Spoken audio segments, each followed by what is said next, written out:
What's going on? It is 6 a.m. Good morning, live from the 104.5 The Zone studios. Happy Thursday. I'm Justin Hawkins. SEC Media Day's fourth and final day today in Atlanta as Missouri, Kentucky, Texas A&M, and Arkansas will take to the podium and wrap things up. Tune in to 3HL on 104.5 The Zone this afternoon, and you can hear exclusive interviews on the show as they broadcast live from the College Football Hall of Fame from 3 to 6 p.m. today. Nashville Soccer Club got back in the win column with a 3-0 shutout over the Columbus Crew at Geodis Park last night. It's got things started with an own goal by Columbus in the second minute, but Hani Mukhtar, Sam Surridge both scored for the boys in gold and secured the win. Nashville goalkeeper Joe Willis needed to make just 4 saves and grab his 8th shutout of the season. NFL news: veteran defensive end Von Miller took to social media last night and announced his own signing for a 1-year deal with the Washington Commanders. The deal and those terms have not been released to this point. Also, a second-round pick from the NFL Draft this year signed their rookie deal yesterday as the 49ers and defensive lineman Alfred Collins agreed to a 4-year, $10.3 million deal with $9 million in guaranteed. This deal could be the trigger and sign multiple second-round picks in days to come. For all your foundation repair and waterproofing needs, you got to go to USSTN.com. Breaking news at once on your home for the Titans and Vols. This is 104.5 The Zone.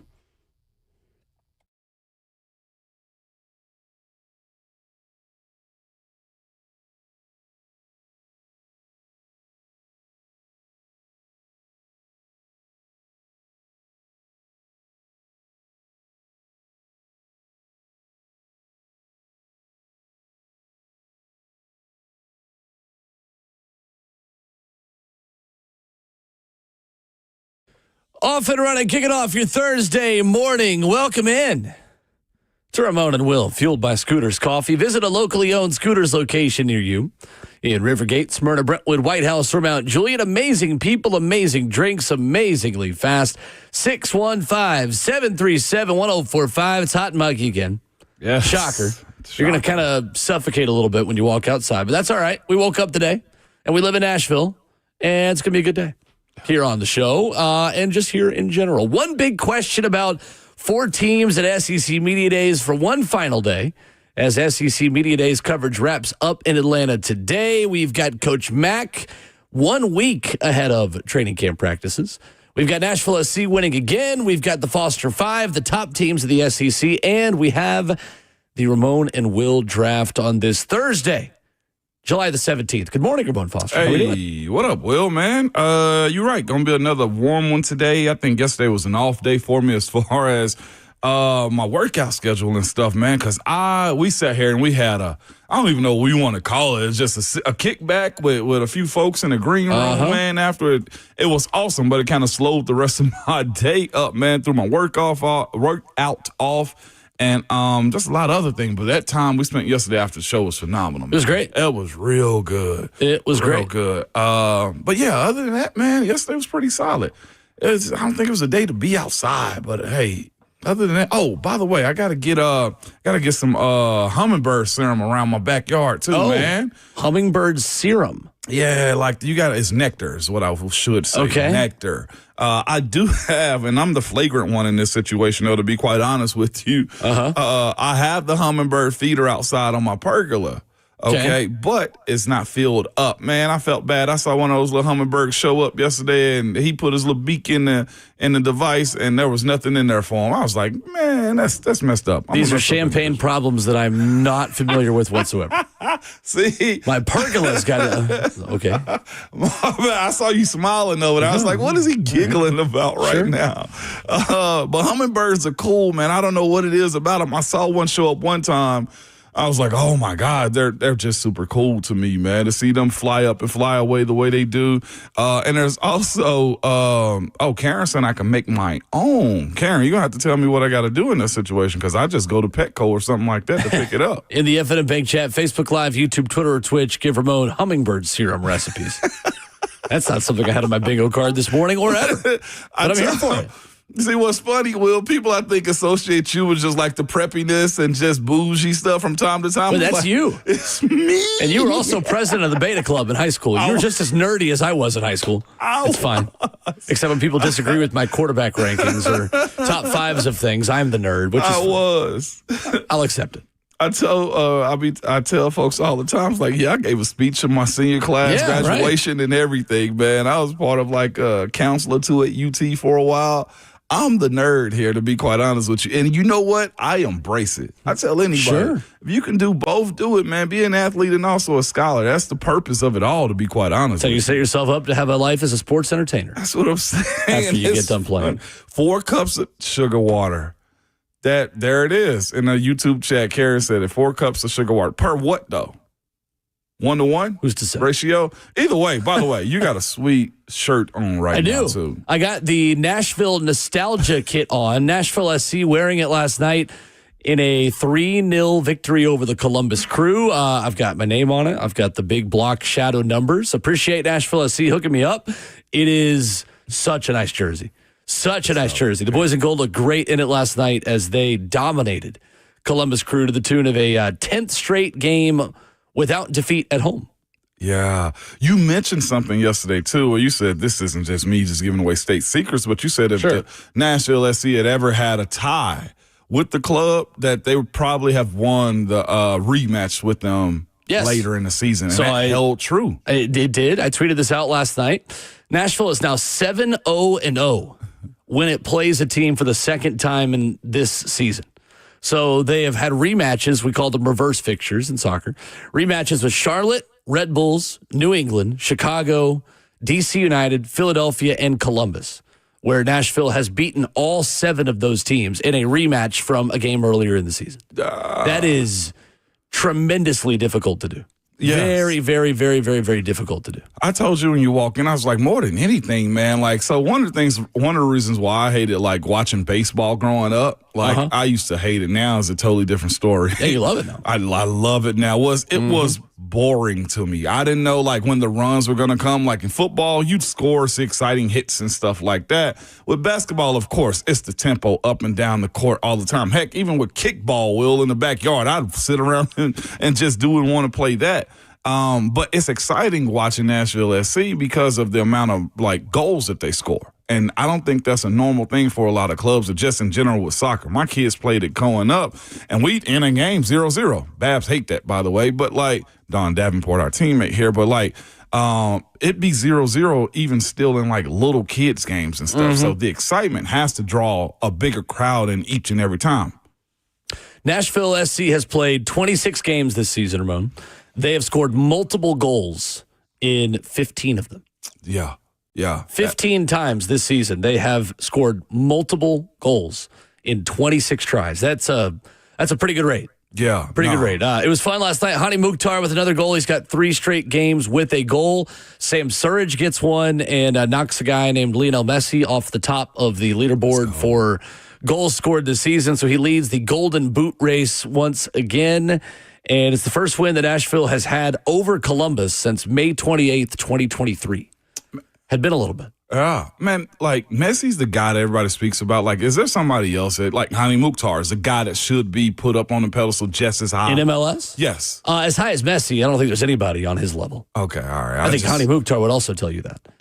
But in this league, that's real. In this league, it's Hani and then it's everyone else since Nashville entered the league. No doubt about it. All right, for sure. No doubt about it. That makes sense. I was just wondering because, sometimes guys just walk in, it's like, well, who the heck is this guy? Like, I'm doing just as good, too. Yeah, sure. I didn't know if that was the case for somebody else in the MLS as it pertains to notoriety. Yeah, that's a fair question. Nashville will play one of those guys next weekend, Andres Dreyer, who's a part of San Diego FC in their first season playing this year.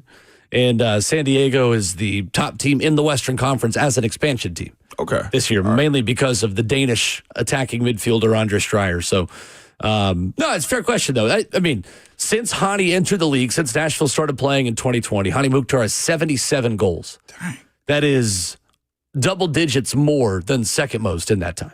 Yeah. I believe it's still 14 more than Chicho Arango, the Real Salt Lake forward, who's got the second most since 2020. But 77 goals in now 5 2/3 almost seasons.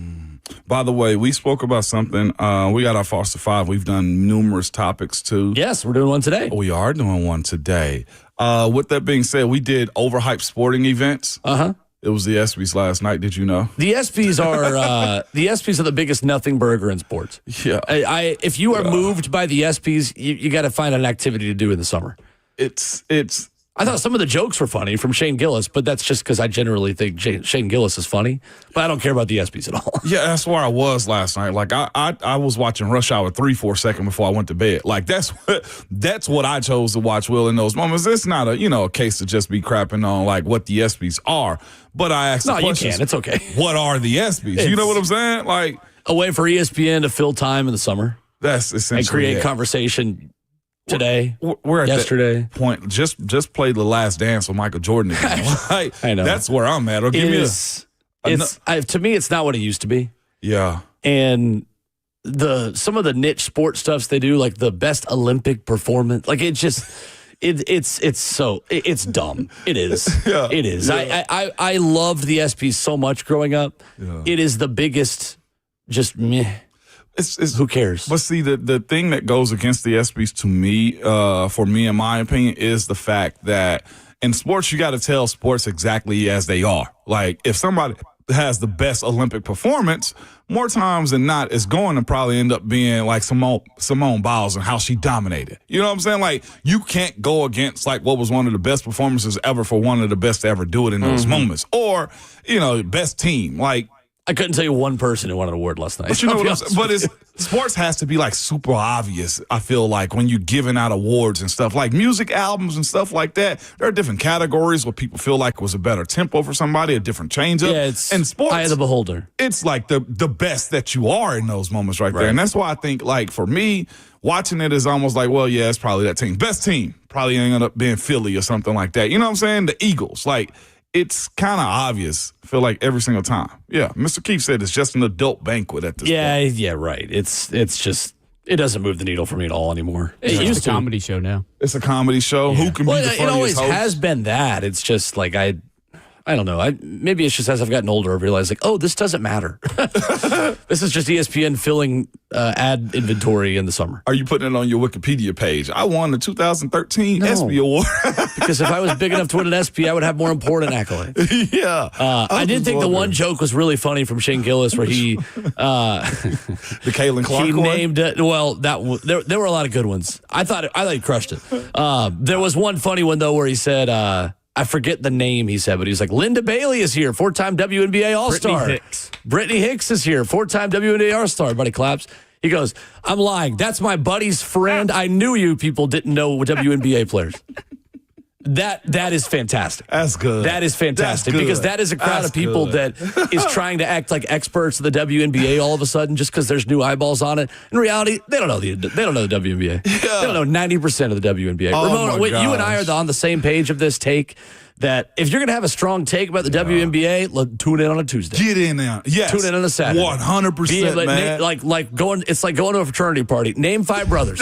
Name 5 sisters playing in the WNBA. I need you to name 5 sisters for me to have a hot take about any of them. I can't, so I just don't even wade into those waters. Thank you, I just don't care. It is I'm going to be honest. We don't need to care about every sport and every league out there. I respect it, but I'm not locked into it, so I'm not going to have a hot take about any of it. The care part is fine. It is, don't be getting mad and creating controversy behind it if you don't know it like that. Doesn't move the needle for me. Stop doing that part of it. Right. I was talking to a good friend of mine yesterday. He's coaching his girls right now. They're going to Ohio for their last big tournament for the summer for girls basketball, man. He's speaking to me about how he's getting them scholarships and stuff. I'm like, my God, TK, you're deep in it, man. And it was cool. It's evolved. He's got his daughter on his team too, by the way. I'm not sure if you probably do because you know it like that. Anthony Herrera's daughter.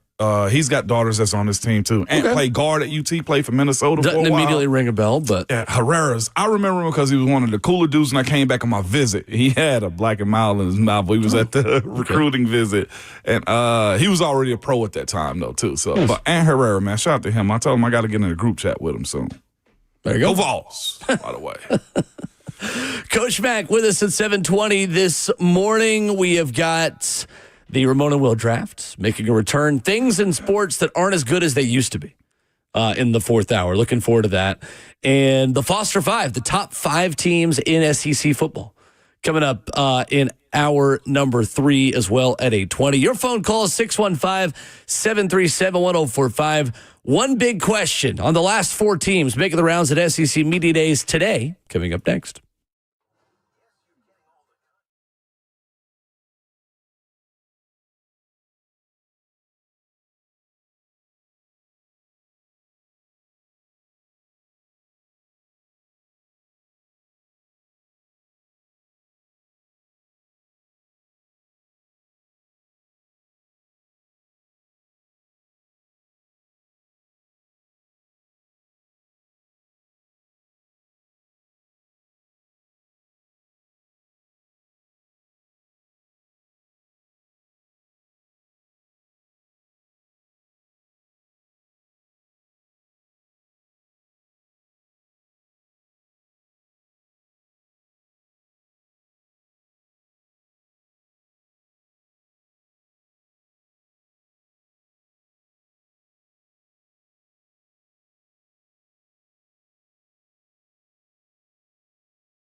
Ramon Will, 104.5 The Zone is fueled by Scooters Coffee, and we stream it live for you on 104.5 The Zone TV, Facebook Live, YouTube, Twitter, or Twitch. One final day at SEC Media Days down in Atlanta as the SEC did not encourage people to stick around, Ramon. No, they did not. I'm just going to be honest with you. You have 4 schools. One of them is kind of close to Atlanta. The other ones are like as far away as you can get from Atlanta, Georgia, first of all. Missouri, Kentucky, Arkansas, and Texas A&M. Tough. Kentucky's not that far. Tough day. But still a little bit of a haul, and nothing a private plane can't do for all these coaches and players. I wonder if Atlanta's got a nice airport. Missouri, Kentucky, Arkansas, A&M. One big question, Ramon. Where do you want to begin today? Man, let's start in Missouri. Let's go. Missouri Tigers. One big question you got for them. I think one of the teams that just kind of all the teams of the SEC, they were one of them last year. Yeah. Didn't really move the needle in any kind of significant way. They weren't terrible. No. They also weren't great.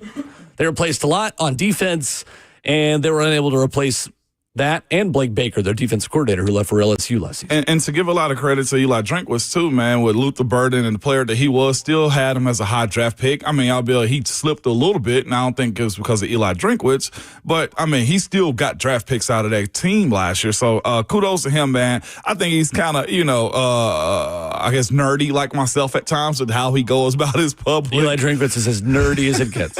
He's as nerd, but he got away, and I've heard, of course, folks speak well of him from time to time, too, man. So it is what it is. He just ain't my cup of tea as it pertains to my competitive side. But my question I have for him, man, is with Bo Pribula. How do you say it? Bo Pribula. I think. I've heard it said multiple ways by very reputable people. So Bo Pribula for now. Yes. So they got him early in the portal. And here's the thing. What kind of offense can you run with a guy that is known as the run package guy at Penn State that keeps your offense moving in the right direction, considering your wide receiver room got depleted? That is my question for him. Yep. It's a fair one. Yeah. And that is my question for Missouri. Who's catching the ball? Yeah. Luther Burden, Theo Weiss, and Mookie Cooper are all gone. And, I mean, Luther Burden had 192 catches, 2,263 yards, and 26 touchdowns. Yes, sir. Bo Pribula, Drew Aller's backup the past 2 seasons at Penn State.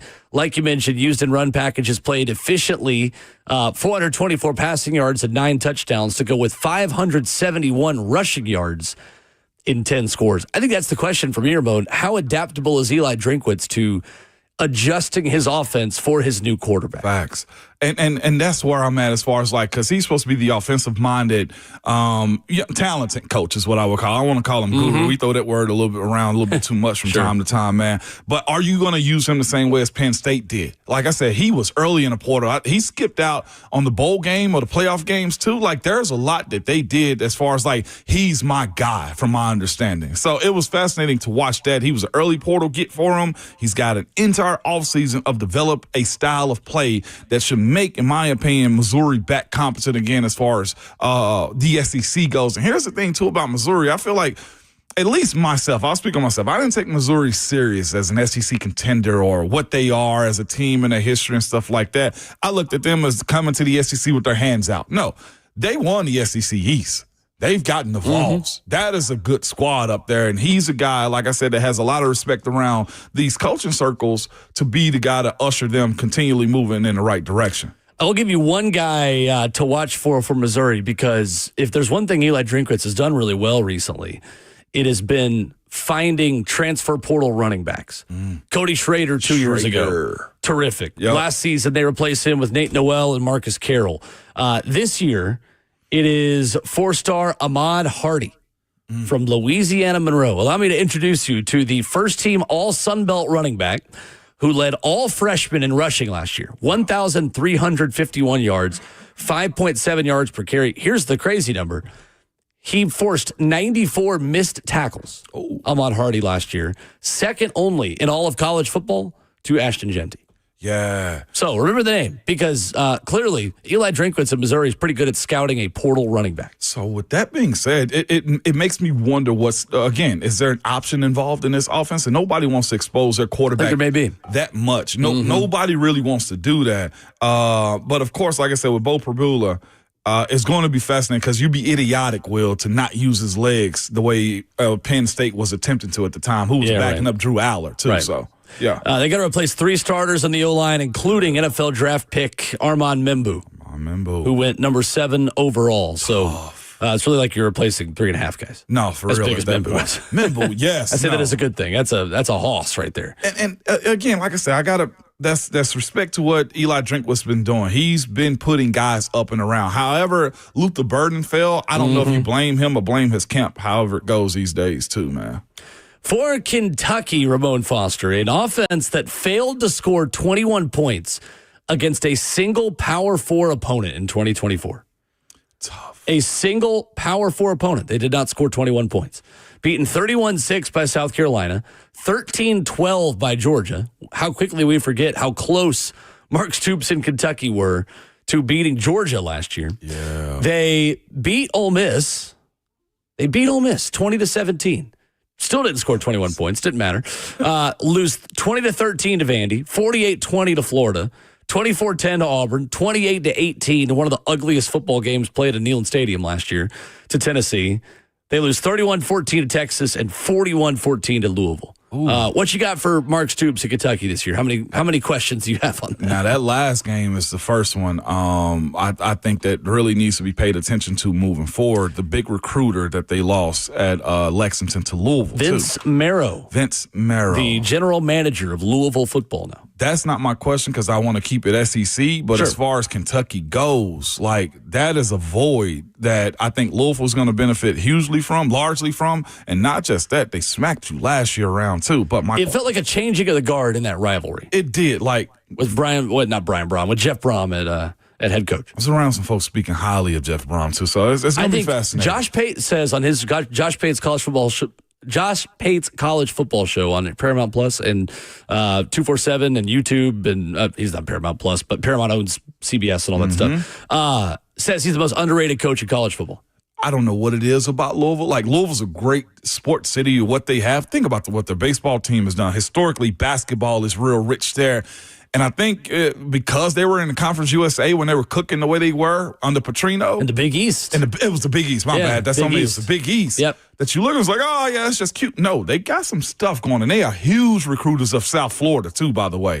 But my question to Kentucky is we're close. I can say it now. Okay, you're starting to warm up a little bit. I've been nice all offseason to SEC rivals. Okay, but my question is this. How quickly can you get your 4 transfer offensive linemen up to speed? Last year, they were 93rd in yards per carry as far as their ranking goes, and they were 126 in their sack rate last year. Basically what I'm saying, they couldn't run the ball, and they could not protect also. Yep. But here's the thing. The 4 transfers they got, if I'm not mistaken, if I read right, 3 of them were all conference in the conferences that they come from. Yep. So there's quality there. It's a matter of can he coach them up to make that offense a little bit more competent. And, of course, they were depleted of weapons at other positions, too, namely Barry and Brown being one of those guys who's now at LSU. They signed 4 offensive line transfers who were all conference at Arkansas, New Mexico State, Bowling Green, and Western Kentucky.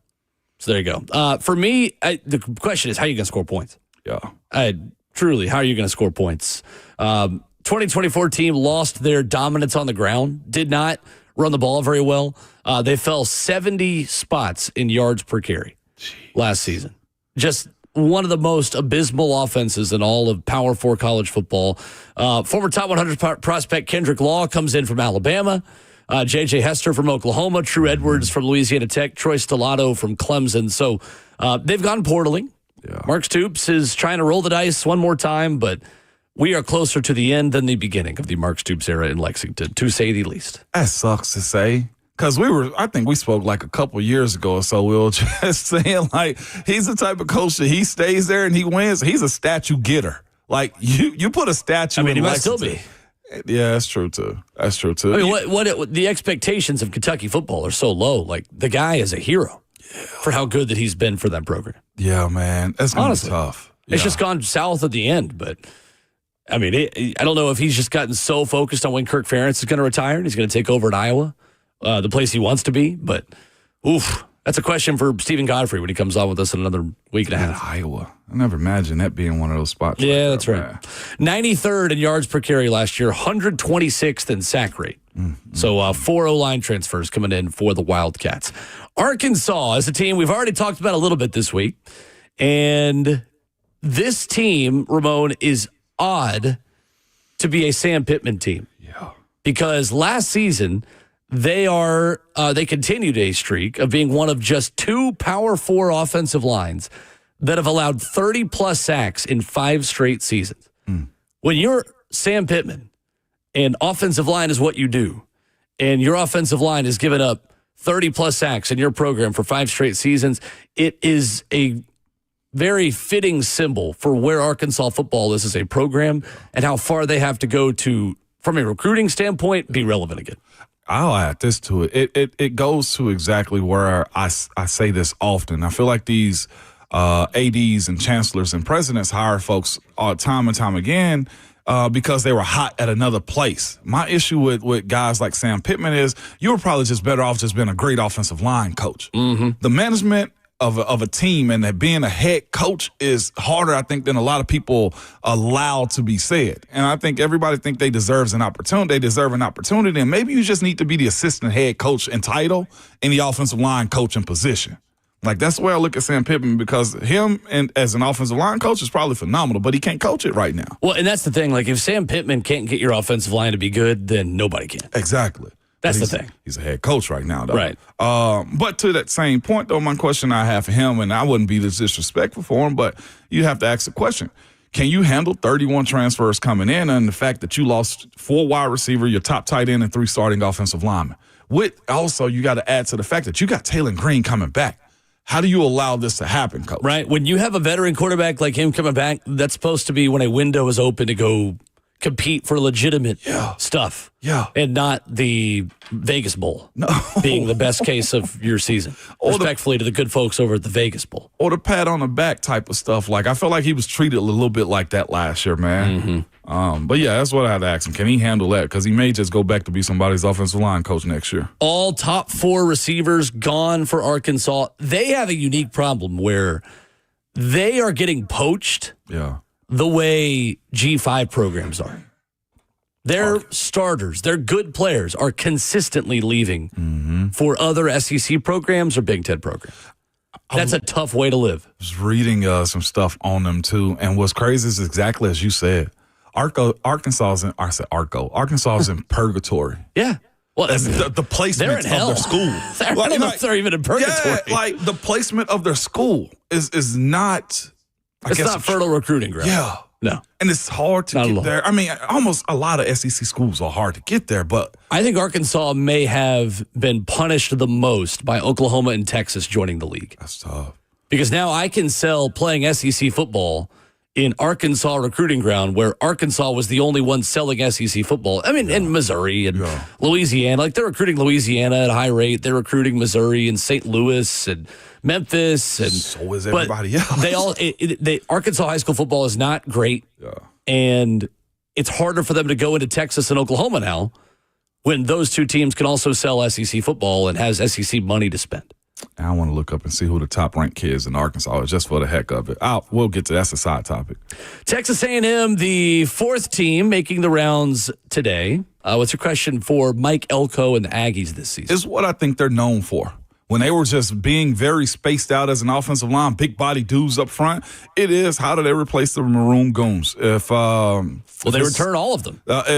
And how do they protect Marcel Reed? Mm-hmm. That, to me, what style of offense are you going to allow him to be a dynamic guy? Because he's not super small. I mean, super big. He's slight in his stature, but he's athletic as heck. How do you get him to be productive while also losing Le'Veon Moss? Well, he's back as well. Le'Veon Moss? He was hurt last year.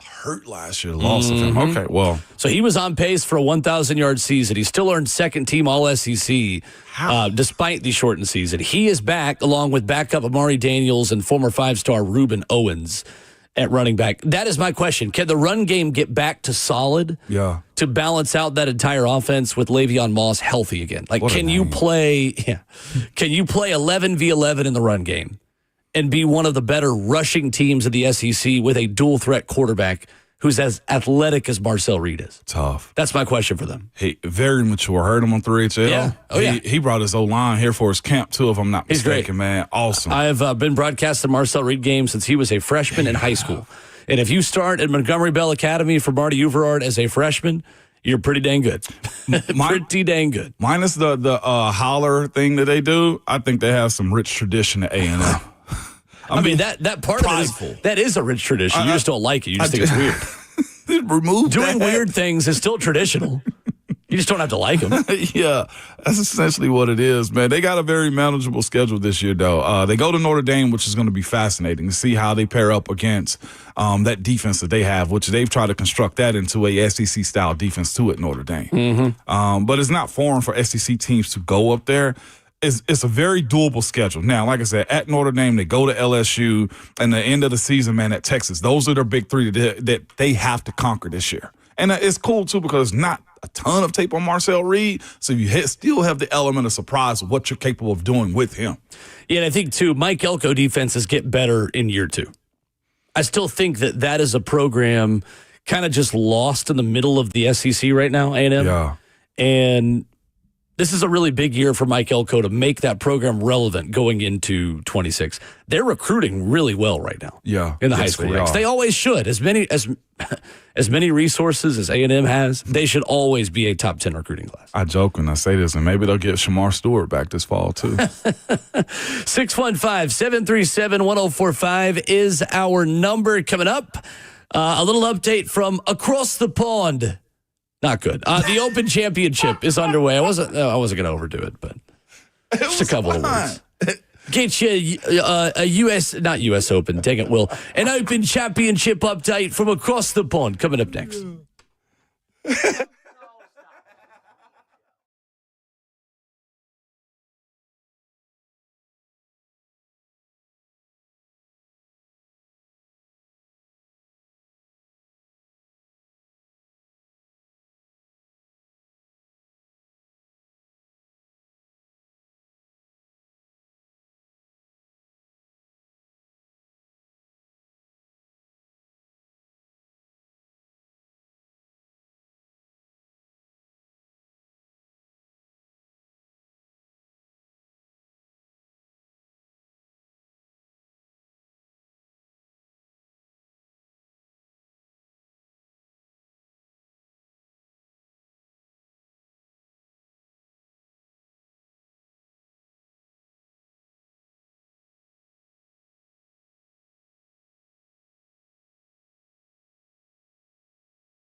Ramon Will, 104.5. The Zone is fueled by Scooter's Coffee. If you were at Geodis Park last night, see the boys in gold win 3-0. You were out late. You might need some Scooter's Coffee if you're already up this morning. Locally owned near you in Rivergate, Smyrna, Brentwood, White House, Ormont, Juliet. Amazing people, amazing drinks, amazingly fast. We got an Open Championship leaderboard update for you. The Open underway at Royal Portrush across the pond. Jacob Skov Olesen, who I learned was a human this morning, is tied for first with Hao Tong Lee, who joins him in the knowledge of me knowing they exist, respectfully. Lee Westwood and Matthew Jordan tied for third at 3 under. Nikolai Højgaard at 2 under with Takumi Kanaya. Matt Fitzpatrick, John Rahm, there's some names I know. Shane Lowry, and of course, Scotty Scheffler. Nico Echevarria also at 2 under. Phil Mickelson at 1 under. Okay. Already in this morning, already wrap it up. I love, for morning show purposes, Ramon, the Open Championship because it's like already well underway by the time we wake up, obviously, since it's in a different continent. And I love how you just pronounce the names from time to time. Will, it trips me out. I'm like, I knew most of those, but a couple of them I was like, huh? Yeah. Anyway. Yeah, thank you. It has paid off because I'm probably the worst when it comes down to like pronouncing names. I got to get good by this fall is what I'll tell you instead of just calling numbers out. But Scotty got a chance though. Scotty's always got a chance. If Scotty's in the field, he's got a chance. Yeah, I see it right now. He's under 2 as it stands. You see his 5-minute answer about fulfillment this week? I missed it. No. Somebody joked it was like if the book of Ecclesiastes was about golf. So there's a little bit of a deep Old Testament cut for you if you're if you're into it this morning. Essentially just talking about how the first time he won a tournament and like as he's won more tournaments, he's like, then I get home and you got to figure out like what are we having for dinner? Yeah. And then you realize, like, oh, I work all this time for this, but it's really not fulfilling. He's like, that's not what fulfills me as a person. Like, I'm fulfilled by being a father and a husband. And he said, the second that my golf game makes me a different person coming home to my wife and son, I'll know it's time to hang it up. That's fair. It was a very mature, like, very, very insightful and intellectual 5 minutes of just like, yeah, like, I realized very quickly as much as I've won, like, I hate losing, but as much as I've won, there's not fulfillment for me as a human being in the wins because that's on a human level. This is just what I do for a living. That's a very healthy separation of who you are as a person and who you are as an athlete. As a former pro, like I like that is as real as it get. Because he said too, he's like, as a golfer, like I'm going to lose more than I win. So it's weird for me. He was like, the best tennis players of all time have won like 48% of their points over the course of their careers and things like that. He's like, it is a very psychological thing that's challenging for pro athletes in that we are judged by wins and losses and value, but like my value still needs to be the same when I go home every day to my family. It's like, well, dang, Scotty, you're right. Like that's good. That's very mature to come out and say. Nothing prepares you for that thought, that mindset too, because a lot of times, like you said, our value will is legitimately what others tell us more than like what our family does at times. And sometimes you push that to the back burner because you're around them often. I had somebody ask me yesterday, I was doing my podcast I do in Pittsburgh. What was one of the biggest things you had to adjust to? It was just like the reincorporation into family life. Like when you retire, like it's every day at that point. And to be quite honest with you, it sucked during that time, but the pandemic helped assist that and speed it up real fast because I was at home. Everybody was at home and we saw each other every single day. So it was a little bit easier for me, I feel like, than others. But like guys struggle with that. And Scotty, man, if you can grab that early, I would say in general for men, Will, as you about to get married soon too, like making everything about your family more important than what you're doing and not dismissing the most important parts of it, though. Yeah, Scotty.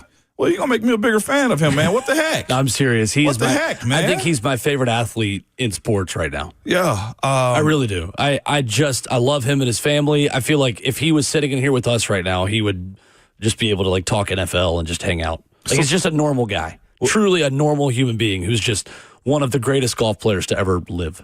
Now let's go to the other side. This is opposite of Wyndham Clark and what he did at Oakmont since he got suspended from there, right? Yeah, you like destroyed a locker, and now he's been told you've got to follow these terms to get invited back. to Oakmont again, which he's going to have to do because they host U.S. Opens regularly. Yeah, but he's banned right now. I got it in front of me, man. He has to pay for the damages, which he can. Definitely can. Make a meaningful contribution to a charity selected by Oakmont Country Club Board. What is meaningful, you think? Give me a number. $250K. That's what I was thinking. Yeah. Minimum 100. Yeah. He's got to go six figures. Six figures for sure. Yeah. Okay. And undergo counseling and or anger management there. What talking about for a golfer? Like, I know golf is hard. Will, anger management though? Golf is it's one of those sports where when you're not doing it, you're just thinking about how much you love it and want to do it. And then you get out there and you're like, oh gosh, I hate this and myself. So Wyndham Clark clearly is like us. Yeah, no doubt about it. But you can't be acting out like that. You're a full adult man, man. No. But that's significant. I love the meaningful contribution, though. Yeah, it's great. By the way, my high school is redesigning their high school track and field and stuff. Lovely. One of the things I thought about, speaking of like purpose in life, was just like, I want to get my name on something. I'm like, is this my opportunity? Foster Field? Hey. Foster Field or Ripley High School? It's tiny knee field right now. I might as well kick that knee off. Well, we're all about you and your brother, Bron Slayer, all about replacing knees. So you can just replace it in a different way. Replace the name knee as the field of Ripley High School. I saw it on Facebook. I was like, is this my opportunity? But the point is essentially what they're asking of Wyndham Clark. What is a meaningful contribution? What's a meaningful contribution? Like, hey, Ripley High School, give me a number. Give me a number. So is it Tiny Knee? Is that Tiny Knee Field? It's at Tiny Knee Field, yeah. So it could be Foster Stadium. Foster Stadium at Tiny Knee Field. Yeah, there you go. Like Shields Watkins Field at Neyland Stadium, Saban Field at Bryant Denny Stadium, which is taking some getting used to. I saw that on the video game the other day before I beat Alabama on Heisman. Not to brag, but I'm bragging. Cooking. Absolutely. No, go off a little bit from time to time. That was a straight up brag. That wasn't even a humble brag. By the way, he popped up on my screen real quick, man. Nick? No. Nick Saban? Is he doing okay? Saban. No, Kirk Herbstreit. Oh. He got to stop peeling back the scabs a little bit, man. He's talking about the Nico stuff again.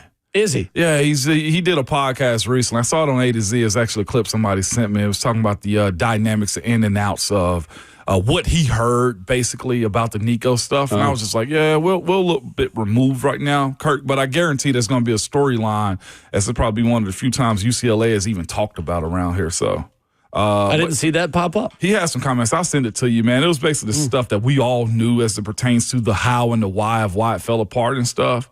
But he's rehashing it on a podcast. And I was just like, yeah, I think we're ready to let that dog sleep a little bit longer, man. But it was a good conversation to have at the time. I was just like, we're just over it now. Yeah, I'm over it. It's dead horse at this point, man. 615-737-1045. There was a potentially big domino that fell yesterday in the NFL. We'll tell you about it next.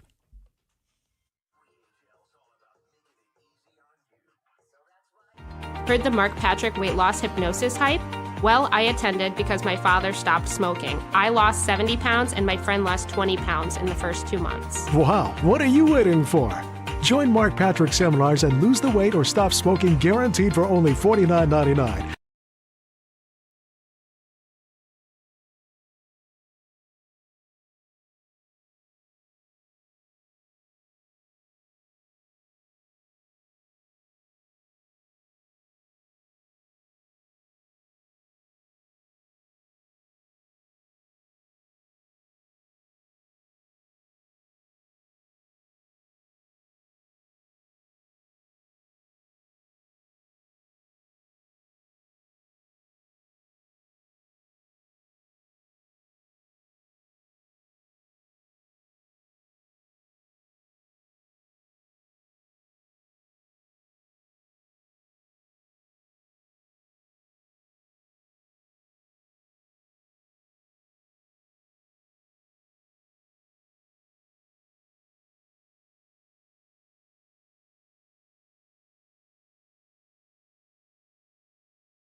It is 7 o'clock. Good morning, live from the 104.5 The Zone Studios. I'm Justin Hawkins. SEC Media Days wraps up today as the fourth and final day kicks off in Atlanta as Missouri, Kentucky, Texas A&M, and Arkansas all take to the podium and wrap things up. Of course, you can tune in to 3HL later this afternoon on 104.5 The Zone to hear exclusive interviews on the show as they broadcast live from the College Football Hall of Fame. Nashville Soccer Club got back in the win column with a 3-0 shutout over the Columbus Crew at Geodis Park last night. Things got started with an own goal by Columbus in the second minute, but Hani Mukhtar, Sam Surridge both scored for the boys in gold and secured the win.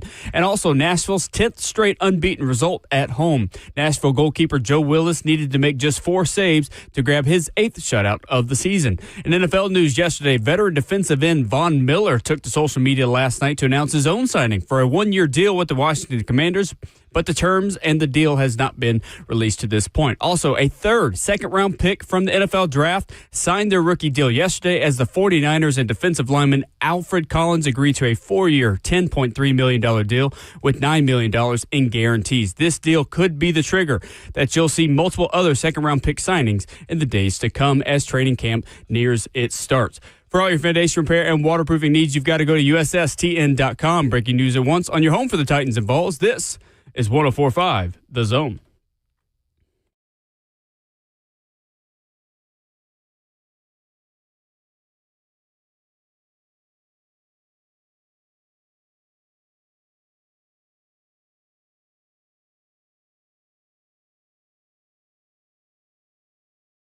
Away we go into hour number 2, 7 a.m. in beautiful, yet very humid Music City, USA. 615-737-1045, the number. Boys in gold, the win last night against Columbus. We'll talk more about that as the show goes on today. They're back in action Saturday again. Quick turnaround for NSC, the boys in gold, who were in denim last night, wearing jort-colored shorts. I've got the new jersey on, literally. I got the new jersey on today, the Nashville Nostalgia Kit. You can see it on 104.5 The Zone TV, Facebook Live, YouTube, Twitter, or Twitch. I love the coloring of it. You got like the denim shoulders. You've got the white. It's like a marshmallow kind of white that makes this kit look a little bit different from the gold that they typically wear at home. It is a very good look, Ramon Foster. No doubt about it, man. You mentioned jorts right there, man, and I thought about our sick and shut-in, Robert Walsh, who would wear some jorts, man. I checked in on him yesterday, Will, just to make sure he was all right, how's man. He feeling? He said he's making it. Like, I messed with him a little bit, and I was like, oh, you really are sick right He now. put on Twitter the other day, urgent care should be renamed We'll Get to You Eventually Care. Did he really? I know. Yeah, there's not much urgent about urgent care, to be honest with you. Oh, man. My guy's down bad, though, man. So y'all pray for the sick and shut in. Robert Walsh, as we mentioned some jorts right now. You mentioned jorts, colored shorts. That's crazy. NSC put out a video last night of their logo on Michael Scott when Pam is going, Michael and his jeans. He just gets in those jeans and he just becomes a different person. And it was a big NSC logo over Michael as he's just dancing in his dry cleaned jeans. Was it Friday jeans is what they yes, were? Yeah. And they mentioned like, because literally the description of this jersey is denim color. Okay. Like the texture of it, if you see it up close, it looks like denim. Yeah. So that was my first goal call last night for the boys in gold, was the boys in denim have an early lead, 70 seconds into the game. Man, what a 3-0. It was a fun one. What a 3-0 win, too, correct? Big dub, yep. Big dubs, man.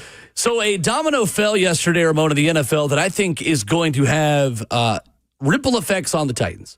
So there are now 29 unsigned second-round picks in the NFL. If you're unfamiliar with this, we've covered it throughout the week and a little bit on Monday, that second-round picks want fully guaranteed contracts.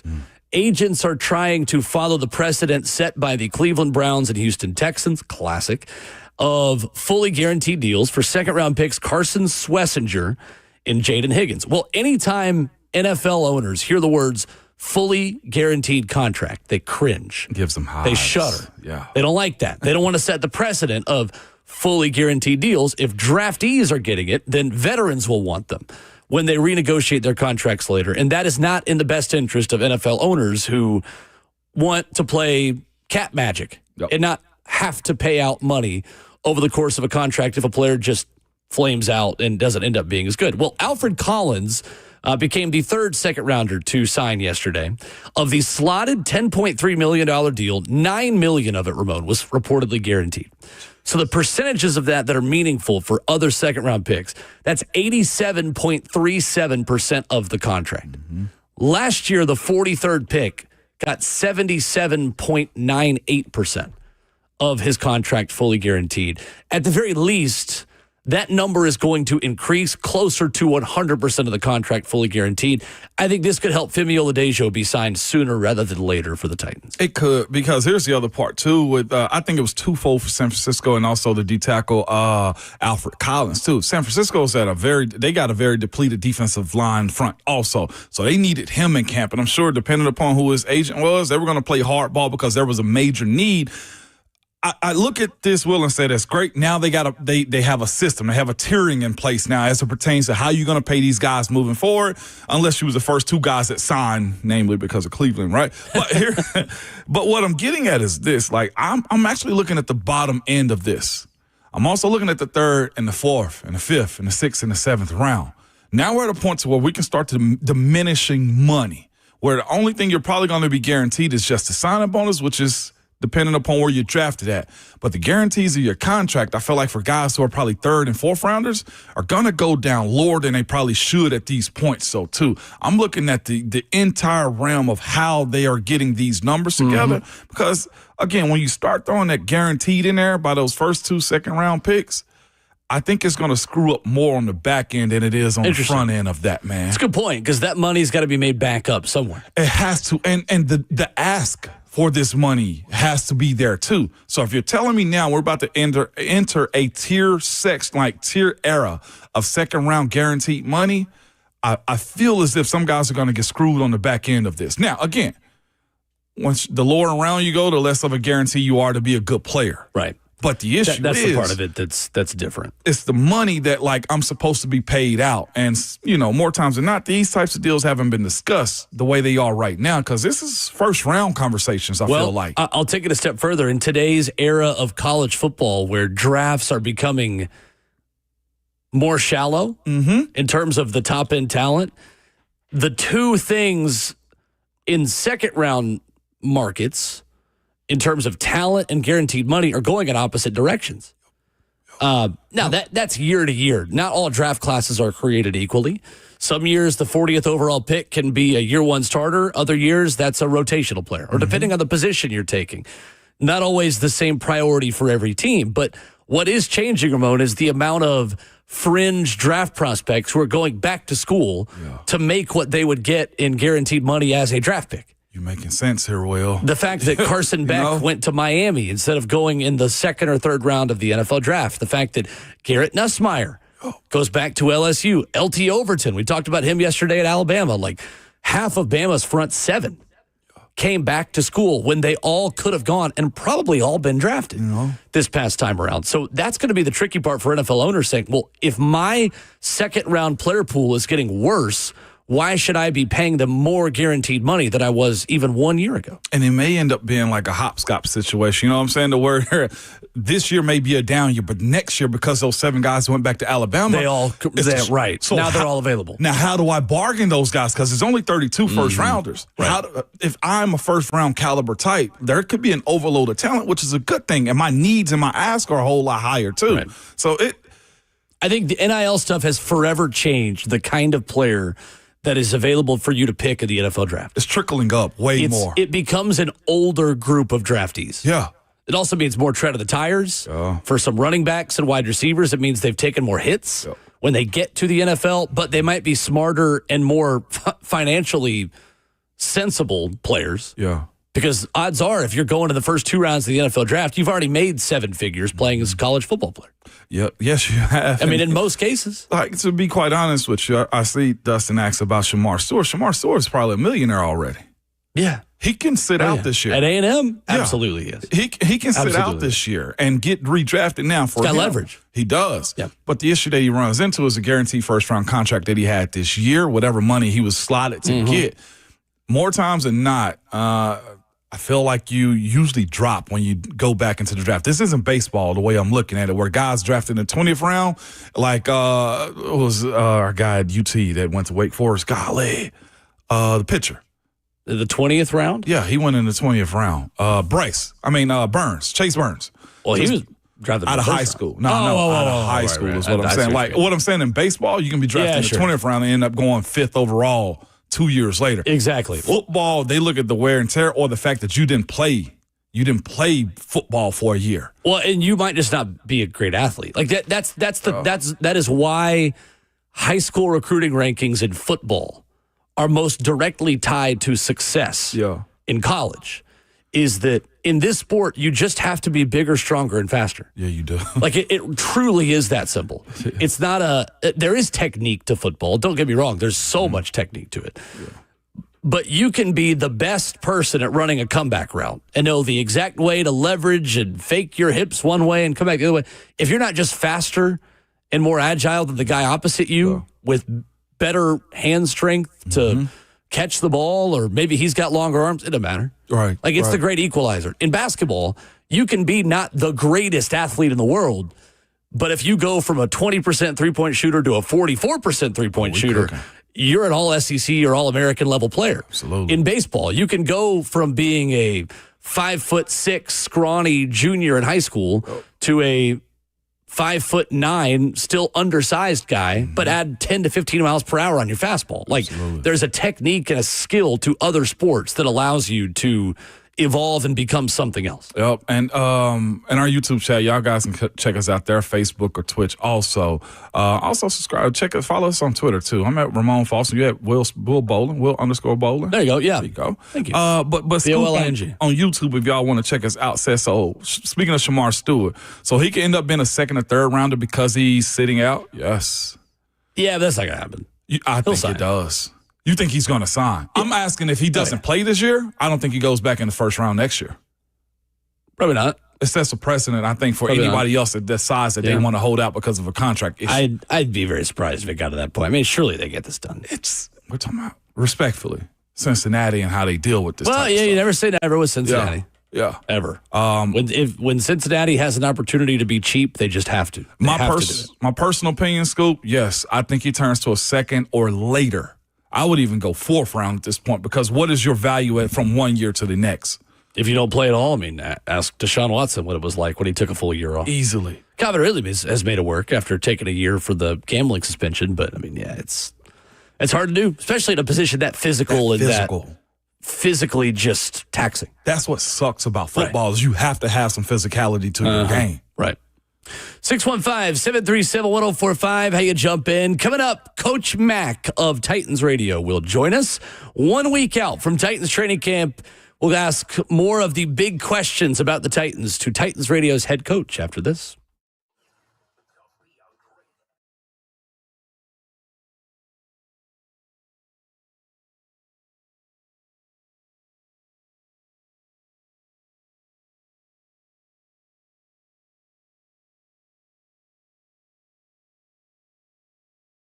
It's Ramon Foster for Hiller Plumbing, Heating, Cooling, and Electrical. Good people, nobody wants to deal with a plumbing, HVAC, or an electrical emergency this time of the year, man. It's just, it's too hot, especially if you got to deal with an HVAC issue. But most of the time, you don't even know what it will cost you or if it'll get fixed right, or if somebody's just trying to sell you something you don't need. But when you call Hiller, though, the experts are going to solve your problems quickly. The price you are told is also the price you're actually going to pay. To have no hidden fees and no surprises on your bill. And I think it starts with just this, man. It's their motto. They're guaranteed.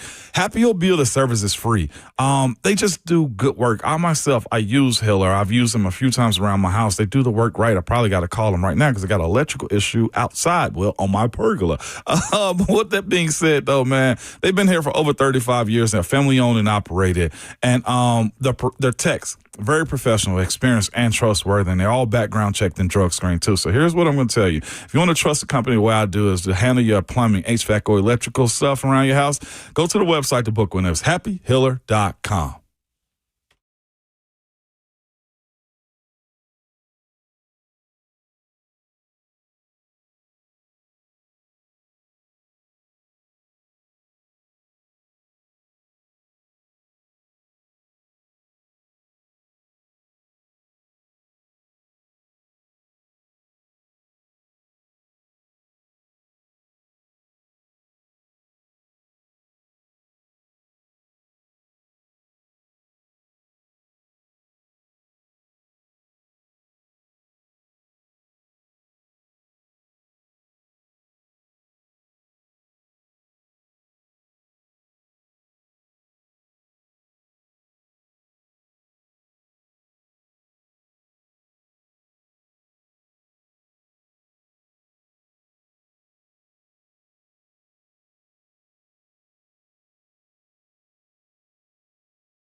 Thursday morning and what we know as Friday Junior on Ramon and Will.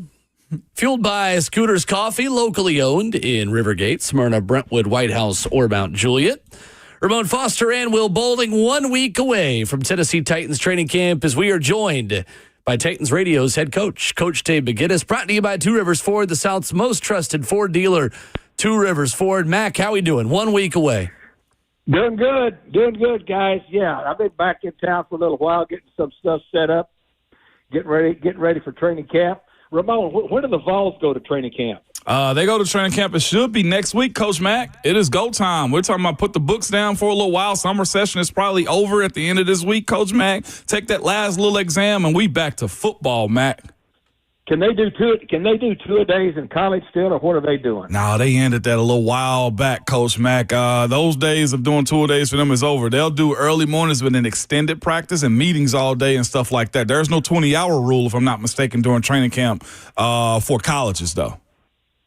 All right. Well, so we'll all three be back at it then next week. That's yes, right. Indeed. Game's gone soft. No more 2 days. Speaking of two-a-days, Coach Mack, did it wear the players down? It can be, but it's training. Did it have an effect on coaches like that? Like, you guys love to watch guys go to work a little bit, don't you, Coach?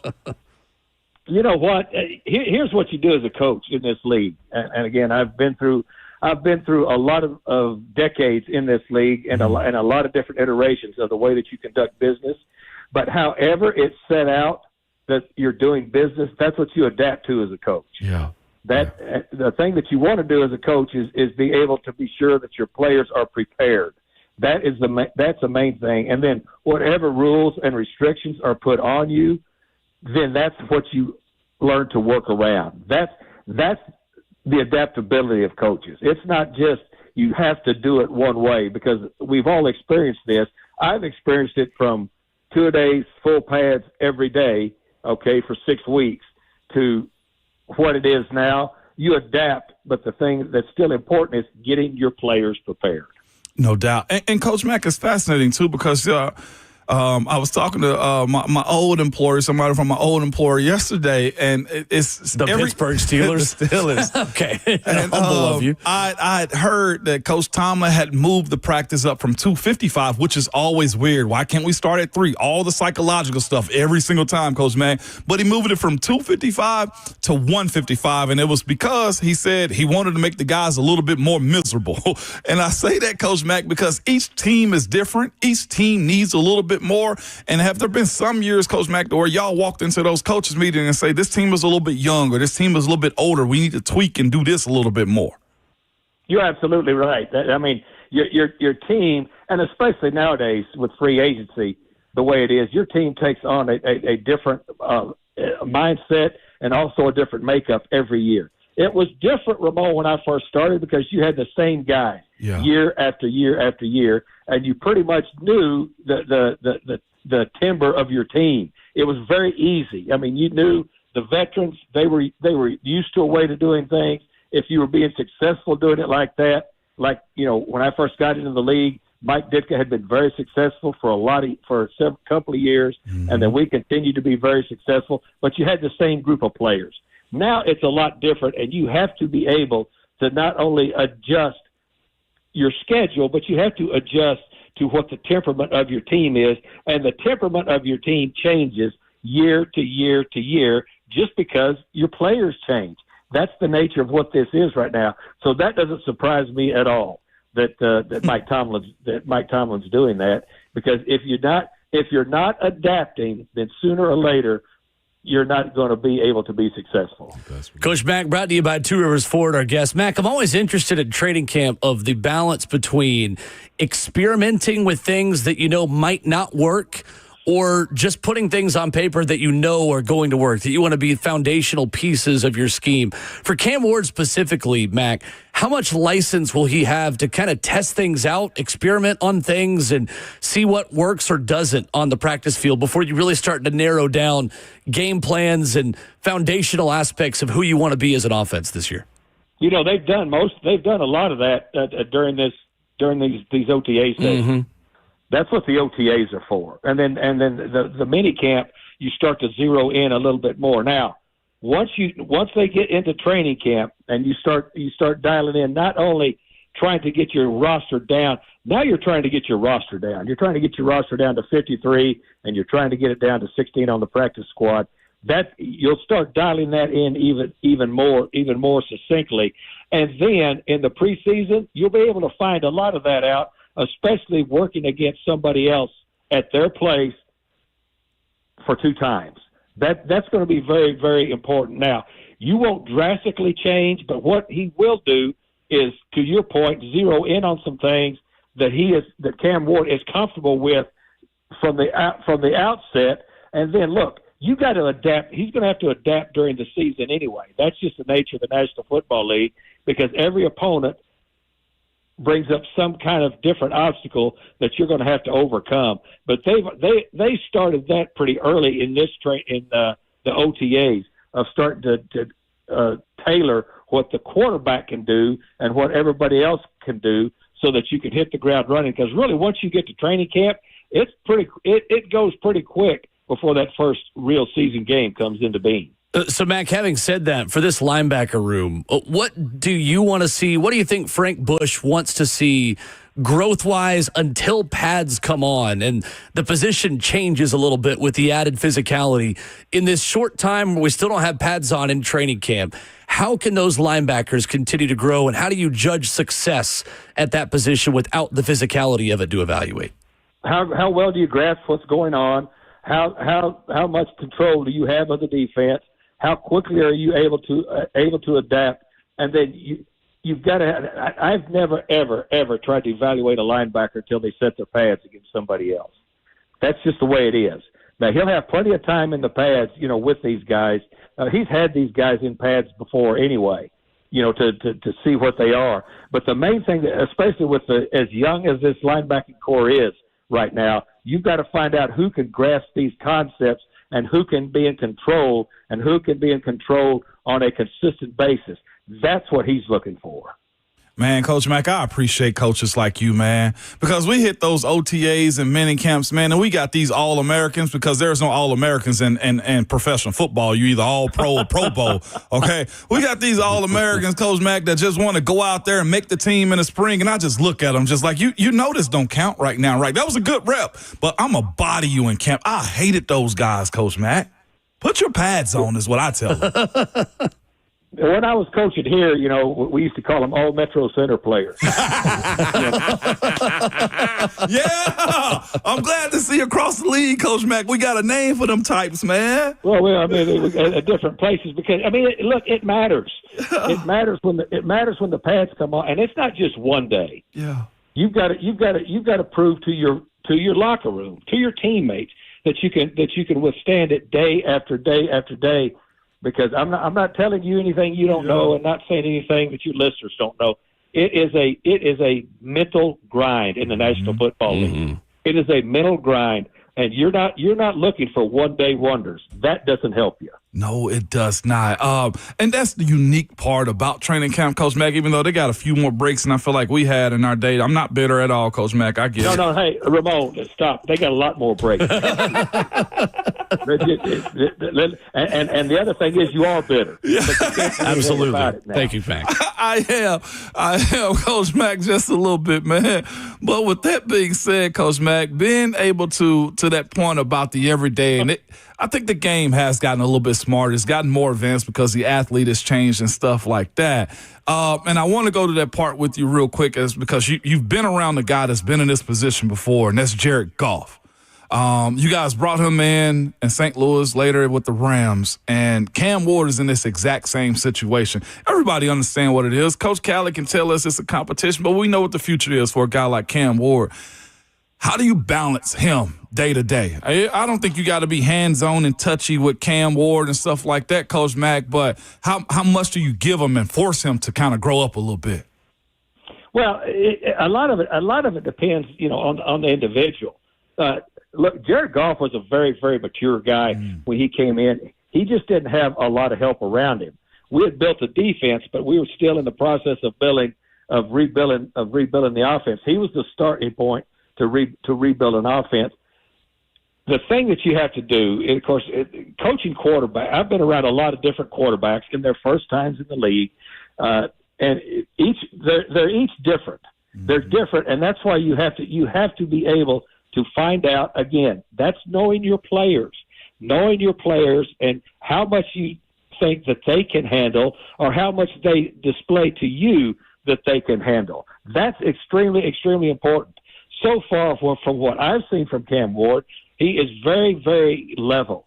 He is pretty leveled up as far as being able to handle things. He's not too high. He's not too low. So I would think that they would give him quite a bit early on, because he's already proven that he can do that. The other thing that's important is you've got to see how they're wired, and it's extremely important with that too, because they're going to have some times when they're not going to be successful. How do they handle that? That all goes into how much you feed them early in their career. Coach Mack with us, brought to you by Two Rivers Ford. Mack, how quickly can this defense get Kevin Winston Jr. up to speed as he gets healthy? And how big of a role can he still play this year, despite the fact that he, coming off the ACL injury early last season at Penn State, missed rookie minicamp, and OTAs?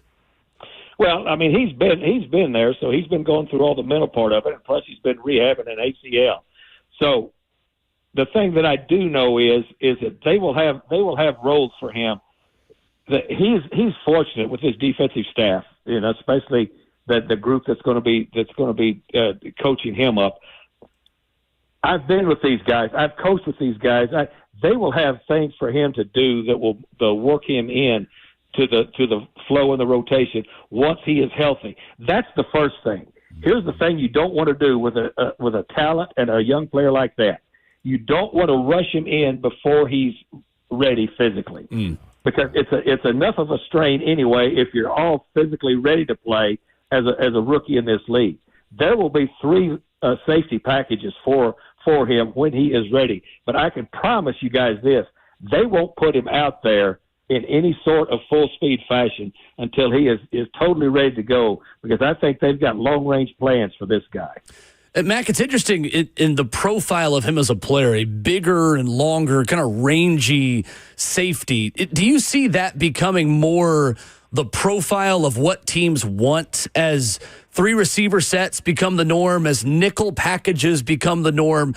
Are we going to start seeing bigger and longer safeties like Kyle Hamilton, kind of the model in Baltimore, and guys built a little bit more like Kevin Winston Jr.? Well, I mean, some, but I mean, really, it comes down to the ability of each player, regardless of their size. Sure. Because the one thing about a safety that you've got to be able to have, you got to be able to have a feel. You got to be able to have a recognition ability to see and do things. Now, of course, the bigger and the longer and the more athletic you are, regardless of the position, is probably going to help you. But I don't think there's just one size fits all back there. Most of it comes in with the way they're able to process what's going on. Processing as a safety, because you're at the 3rd level, is extremely, extremely important, because your field of vision is the whole thing. I mean, the closer you move to the line of scrimmage, the narrower your line of vision gets as far as the way the game works. Back there in the back end, you've got to be able to have your high beams on all the time. No doubt, Coach Mack. Speaking of having your high beams on, man, that's a trait that a good cornerback needs, man. And they're going into the second year for a young, fiery guy like Jarvis Brownlee. Coach Mack, how important is it for him to hit the ground running, man, to try to go ahead and solidify himself in this league as a bona fide player? Well, there's no limit to him as far as the way that he works. I mean, that's the way he's wired. That's why he's here. The thing that he has to do is, technically, most of these corners that come into the league, Ramon, they're all grabby because they can grab in college. I mean, they've been doing it for 2, 3, 4 years, however long they've been in the collegiate game. You can't do that. It's a much more finesse game as a corner, and being able to know when you can use contact and when you can't. That clearly is the thing that he's got to work on. That's extremely, extremely important. And I've had corners like that young when they come in, but once they get into the league and start realizing that there's a different way to play with your hands in this league as a cornerback, that's what they learn to do. That's what he has to learn to do. No doubt. He'll get his fair share, Coach Mack, with those wide receivers at Tampa and also in Atlanta, man. Those joint practices, I'll be honest with you, it gives me anxiety right now, Coach Mack, just thinking about it because I'm telling you, Coach Mack, man, those joint practices I don't want to cheat the fans by saying they're better than the games. Coach Mack. Hey, Ramon, I feel you. That sentiment right there is something that's been displayed to me every decade that I coached, that we worked against somebody, because guys would get gunned up for it, because regardless of what you say, the pride level between athletes, when they get on the field against somebody else, there is just no way. And here's the other thing, too. You know this as well as I do, and tell me if I'm not telling the truth. If the one day the opponent has a better day than you do, you're catching hell in meetings all night, you're catching hell in meetings all day, and you come out and try to wear them out the next day. That's just the way it works. Hey, you are 100% truthful on that one, Coach Mack. I've seen guys walk around after those practices with their heads down, mad, won't look up at anybody. It's guys that not even supposed to be practicing, Coach Mack, because it's their players' day off, and they are out there like, and because you guys, I hate you guys in camp, Coach Mack. I love you during the season, okay? But you guys know how to say the right thing. I'll tell anybody, a good coach knows how to play psychological warfare with you. That's what y'all do in those moments, Coach Mack. The film is the worst you've ever seen in your life. You're about to get cut the next day because you lost one practice to the opposing team. There is nothing greater. That's why I say I don't want to cheat the fans, but the practice is probably the battle that you want to see. You know what? I mean, it makes everybody better. Of course, it goes to the line. But one thing I always used to say, of course, I would always try to develop relationships with my players. And the first thing I would say if things were going bad, I said, you know what, guys, this is my fault. It's my fault because I really thought you could do this. That's a great line. That's one of the all-time greats. Hey, that's my fault for believing in you. Yeah, exactly, Coach Mack. Goodness, y'all are good with words, man. Mac, how excited are you to not have to text all the Titans radio crew and namely Taylor Zarzour stuff? You can watch training camp and practice with Taylor now. The phone no longer needed in the process. No, he's looking forward to being here. I mean, I know that this was a unusual situation for him. He's all excited about being here, and it'll be good. I mean, it's the broadcast team is just like any other team. You got to learn how to work with one another. I'm looking forward to training camp and all the things that we're going to do. I think it's going to be fun. I love it. I'm excited to be a fly on the wall. I learn more in one practice watching with Mac than I do a week by myself. So looking forward to it. As always, starting next week, Mac, we will see you out there. We're looking forward to it. Guys, it's my pleasure. See you. Also, it is your pleasure right now, okay, and believing in us. Hey, Ramon and Will, I really, really have a lot of faith in you guys and know that you can do it. Thank you. There it is. We won't let you down. Good luck. We're all counting on you. Thank you, Mac. Appreciate it. Oh, my God. Coach Mac with us this morning. That is so pure. That takes me back right there, man. Just hearing coaches, it's my fault. I'm the one that didn't prepare you guys. I thought you were better than this. Coming up, there is a player ring chasing at a spot that has never, ever been known for ring chasing. A signing yesterday in the NFL that took me aback a little bit. We'll talk about that next.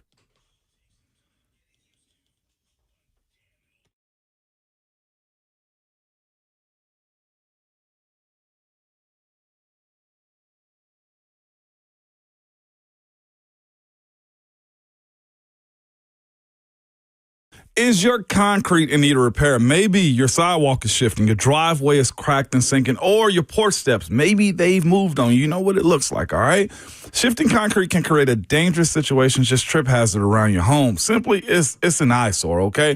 Whatever's going on with your concrete, call United Structural Systems. Ask them about their polyurethane foam injections. You've heard about USS for a long time, man. It's the same company that's provided superior foundation repair and waterproofing to Middle Tennessee since 1994. Well, they can fix your sunken or settling concrete. USS uses polyurethane foam injection to lift and repair your sinking concrete in a matter of minutes. Lifted concrete can be walked on immediately. Yes, it can.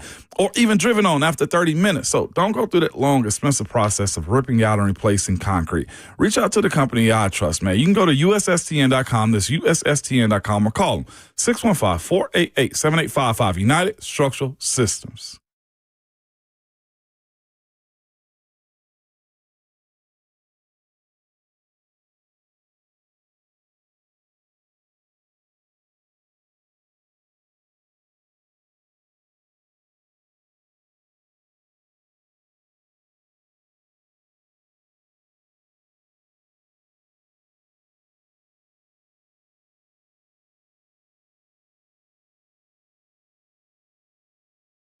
At Genesis Diamonds, it's not just in the name. Diamonds are in their DNA.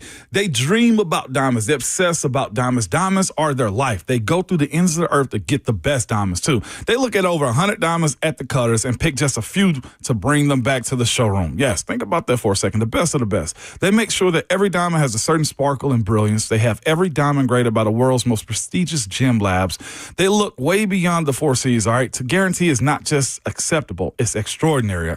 The experts at Genesis are passionate about diamonds, and they will show you all the inside tips and tricks on how to maximize your value. You're not going to get this level of quality or expertise at any other store, certainly not one of those big corporate chains. Genesis is your source for hand-picked GIA-certified diamonds at a guaranteed best price. They have ovals, rounds, princess cuts, emerald cuts, heart shapes, pear shapes, cushion cuts from a half a carat to 20 carats if you want. And to properly showcase these exquisite diamonds, Genesis has the designer settings that other stores can't get. All the big name bridal designers have picked Genesis as their trusted partner. It's a no-brainer. Genesis is a source here for a ring you can be proud of, whether you're getting married soon or have been together for decades. Genesis Diamonds, no compromise. They're located in Green Hills and Cool Springs.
Ramon Will, fueled by Scooters Coffee, 104.5 The Zone, locally owned in Rivergate, Smyrna, Brentwood, White House, or Mount Juliet. 104.5 The Zone has teamed up with Holiday World and Splash and Safari for the 2025 season. Holiday World and Splash and Safari water coasters and slides are the cool splash of fun your family needs this summer. Not only are they called the water coaster capital of the world, they are less than 3 hours away. Enjoy free soft drinks and parking as well. To sign up for a chance to win tickets, visit 1045thezone.com/contests today. Going to get you a little NSC recap. Boys in Gold in Denham last night, beating Columbus. We'll tell you about it. Coming up at 8 a.m. at the top of the hour. Ramon, it is incredible to me that players are ring chasing with the Washington Commanders. But that is exactly what Von Miller is doing. The second overall pick of the 2011 draft and MVP of Super Bowl 50 is headed to play with Dan Quinn. The Washington Commanders had 6 sacks in 2024, none in 2023. 25th of the all-time list, 129.5 sacks. Congratulations to the Commanders. You are relevant enough of a franchise where guys want to ring chase with you. Man, you have officially arrived. That's what you want. And in 1 year's time with the right guy, you find yourself top of the conversation for almost everybody at this point. We're talking about a walking gold jacket at this point in Von Miller, who's been asked and wants to go lend his services to a team like the Washington Commanders, Will, who've had front ownership problems. They've had on the field winning problems. Like, they've been that franchise that you want to push to the side and say, yeah, I'm good. I love the city and what it can mean to me, but playing football there, I'm good. No, not the case, man. It is, and I get it, and we've said this before too, it is why teams search and draft and cut and draft again to try to find the franchise quarterback. Jaden Daniels has, in my opinion, along with, his coaching staff and his teammates too, but he's the marquee guy that we're speaking of in this situation. He's turned that franchise around. And I'll say this, I'll add this to the fact, too. It's also why the quarterback position, when you have one of those types of guys, commands such a big part of the pie when it comes down to the salary cap. It changes so much. Look at the amount of money that's coming in. Look at the attraction to what they are. It makes them more ready now to build a stadium, to spend billions of dollars to go get what they want, because they got a guy for potentially the next, should be 12 years, Will, minimum. Huge. At least, if he stays healthy. But that's a huge get. I like Von. If he's coming to your team, to your point a second ago, Will, that probably means you're a Super Bowl caliber, your window's open to compete. Sure. Nothing of the deal has been leaked. So if the agent doesn't want money out there, it probably means this is a vet minimum plus incentives kind of deal. I'll be thinking for Von about $8 million. Really? Yeah, I think probably about. He only had 6 sacks last year, and he's well into his 30s. But he also sells tickets. He is still Von Miller to me. He's a specialty piece. Yeah. You pay him for that. Guys like Von Miller will want to be Titans next year if Cam Ward has a good rookie season. Listen to me. Yeah, 100%. It's that simple. Washington very quickly. It's incredible, in all seriousness, how quickly the Washington Commanders, the model of dysfunction in the National Football League, became a destination where guys want to go late in their careers to compete for a ring. Yeah. That is what you get when a rookie quarterback explodes. Yep. And again, putting Jaden Daniels level expectations on Cam Ward is completely unfair. I don't expect him to have a season the way Jaden Daniels did last year at Washington here in Tennessee. But the point still remains that even just look at Denver. Guys wanted to go be Denver Broncos this offseason because Bo Nix threw a lot of good screen passes. And literally, that's what he did. I think it was 36% of his completions from, week 10 or week 12 on. Second half of the season, relatively, were at or behind the line of scrimmage, Bo Nix last year. We don't talk about we don't talk about that, though, when we evaluate his rookie season. We just say, hey, Bo Nix was knocking on the door of 4,000 yards as a rookie. Mm-hmm. He's got upward trajectory. Broncos are sneaky. Even if Cam Ward is asked to do very little, but just gets that done, the Titans will be a destination where free agents want to go next offseason. No doubt. I'm looking at another team that did the exact same thing too, Will, and I'm not necessarily sure if it's the quarterback potential or the head coach. Minnesota is another one of those squads. This offseason, Jonathan Allen, Javon Hargraves, Will Freeze, Rondell Moore, they've went and got guys that want to be around. Byron Murphy, Aaron Jones, And they don't even have the quarterback. They just have the quarterback head coach. The idea that the quarterback is going to be good. The concept that Kevin O'Connell's QB will always be at least solid. I mean, legitimately, it's fun being around winning teams. I know that's the most obvious thing to say right there, but it changes your trajectory for years to come, and you open yourself up to guys that probably would have never even looked at you in those moments right there. Like so, and instead of, I guess, getting a Jadeveon Clowney type, like you take yourself up a tier up or two, and that's no disrespect to Jadeveon Clowney, but like we're talking about Von Miller versus, you know what I'm saying? Like Von Miller's a Super Bowl winner. Yeah. It's a difference when you're speaking about guys like him, man. And not just that, it brings people into the building. I mean, into your stadiums when it's time to watch them. And it also gives you primetime games too. Yeah. That to me, I think is going to be the biggest sign. Make the Titans cool again. Yeah. That's going to be the biggest sign of where the Titans are. Is this year there are no primetime games. 0. You start to get to next year. That's when you know. What the Cam Ward effect is and what he means to the national audience and to this team. I know it don't matter to a lot of this fan base. I know our guy Mike will continually say we love the underdog. No, you want to be on 8 o'clock games. You want to be with the lights on inside of that stadium. Like, that's a part of it too. So as much as I like the underdog conversation that's been had here in Nashville, you want to be a part of the show, and that's the part of it. Yeah, I think two things could be true. You don't need to be bent out of shape if you don't get national attention, but it is still nice to have it. But my point is the good teams get it. That's what I'm saying. Now, they're right. not a good team. It's nice to have it because it means you're solid. Exactly. I think the final year of Nissan Stadium is enough to get one home primetime game next year. But again, if Cam Ward is good, Titans will get primetime games. They're going to flex. Yeah, 100%. Heck, they could get them this year. They could. As much as you flex out these things more than you used to in the NFL late in the season. Absolutely. I mean, Washington was added 2 primetime games. Like, if you're in the mix for a playoff spot late in the season, then you can also get a Saturday night game. Like, there's still ways to watch your team play under the lights. As a player, still happen. It messes up your schedule a little bit, but it's exciting. When coach comes into the room and say, hey, the game got pushed back to 8 o'clock.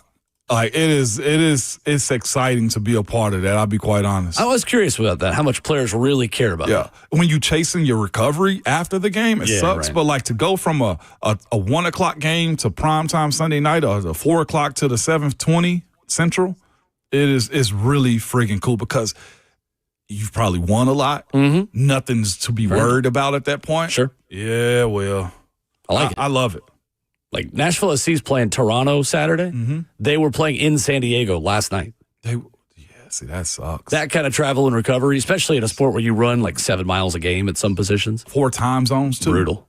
Yeah, brutal. Yeah. I imagine they'll just come straight here. Yeah, I will have to at that point. We'll talk about the boys in gold a little bit coming up next. Why you should be locked in, what they're doing this weekend, and what they did last night. The boys in gold are on the brink of making more history. We'll tell you why next. Heard the Mark Patrick weight loss hypnosis hype?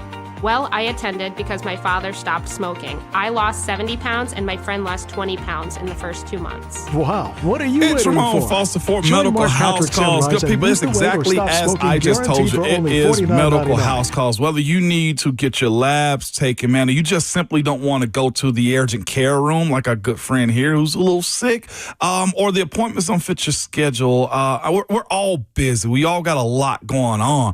But what I'm here to tell you, this is a concierge that I don't think you realize is available. I'm here to tell you about it. The website is medicalhousecalls.com. Their number that you can call or text them simply is 615-838-2375. And what they can do for you is they can take care of everything from sickness, infections, injuries, in-home labs I just told you about, testing and more. For a flat fee, you will get an evaluation, a full exam if you need, treatment plans, and prescriptions too. Yes, they can write a script. So these aren't just regular Joe Blow type of folks that are coming to your house. No, these are doctors that are here to service you. It is a concierge that I told you, whether you're fighting the flu or you want some performance-enhancing cocktails, their nurses come to your door, administer IVs to get you better, and help you feel better. If you're feeling fatigue or the summer heat is beating you down, or you got a persistent illness or injury, difficulty focusing or being productive, they can help you with the IV therapy. But not just that, this athletic recovery too.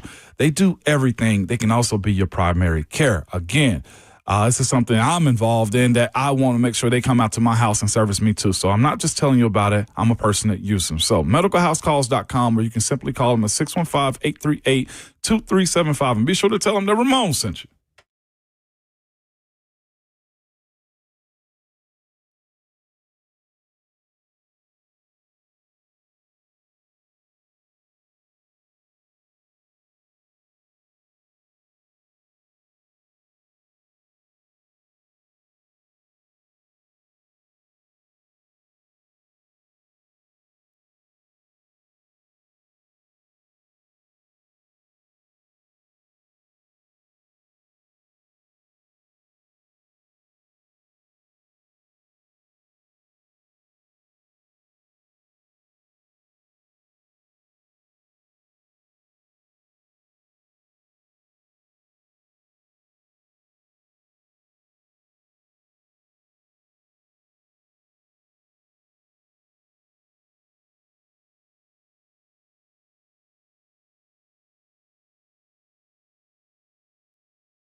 It is 8 o'clock. Good morning from the 104.5 The Zone Studios. I'm Justin Hawkins. SEC Media Days enters the fourth and final day today in Atlanta as Missouri, Kentucky, Texas A&M, and Arkansas all take to the podium and wrap things up. Tune in to 3HL on 104.5 The Zone this afternoon, and you can hear exclusive interviews on the show as they broadcast live from the College Football Hall of Fame.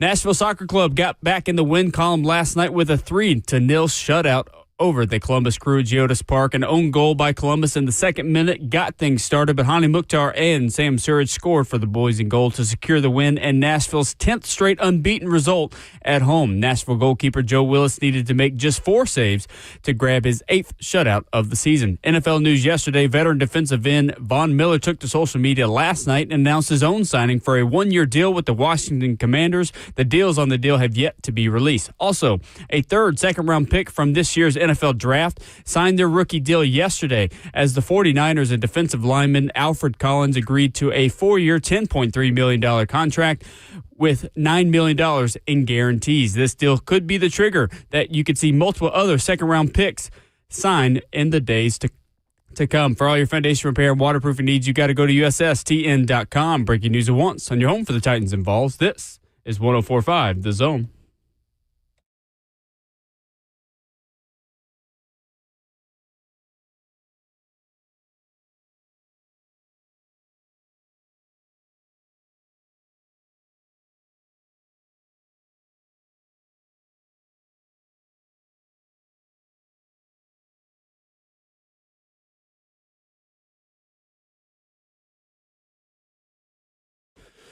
Thursday morning, Friday Junior on Ramon and Will, fueled up as always by our friends at Scooters Coffee, locally owned in Rivergate, Smyrna, Brentwood, White House, or Mount Juliet. Amazing people, amazing drinks, amazingly fast.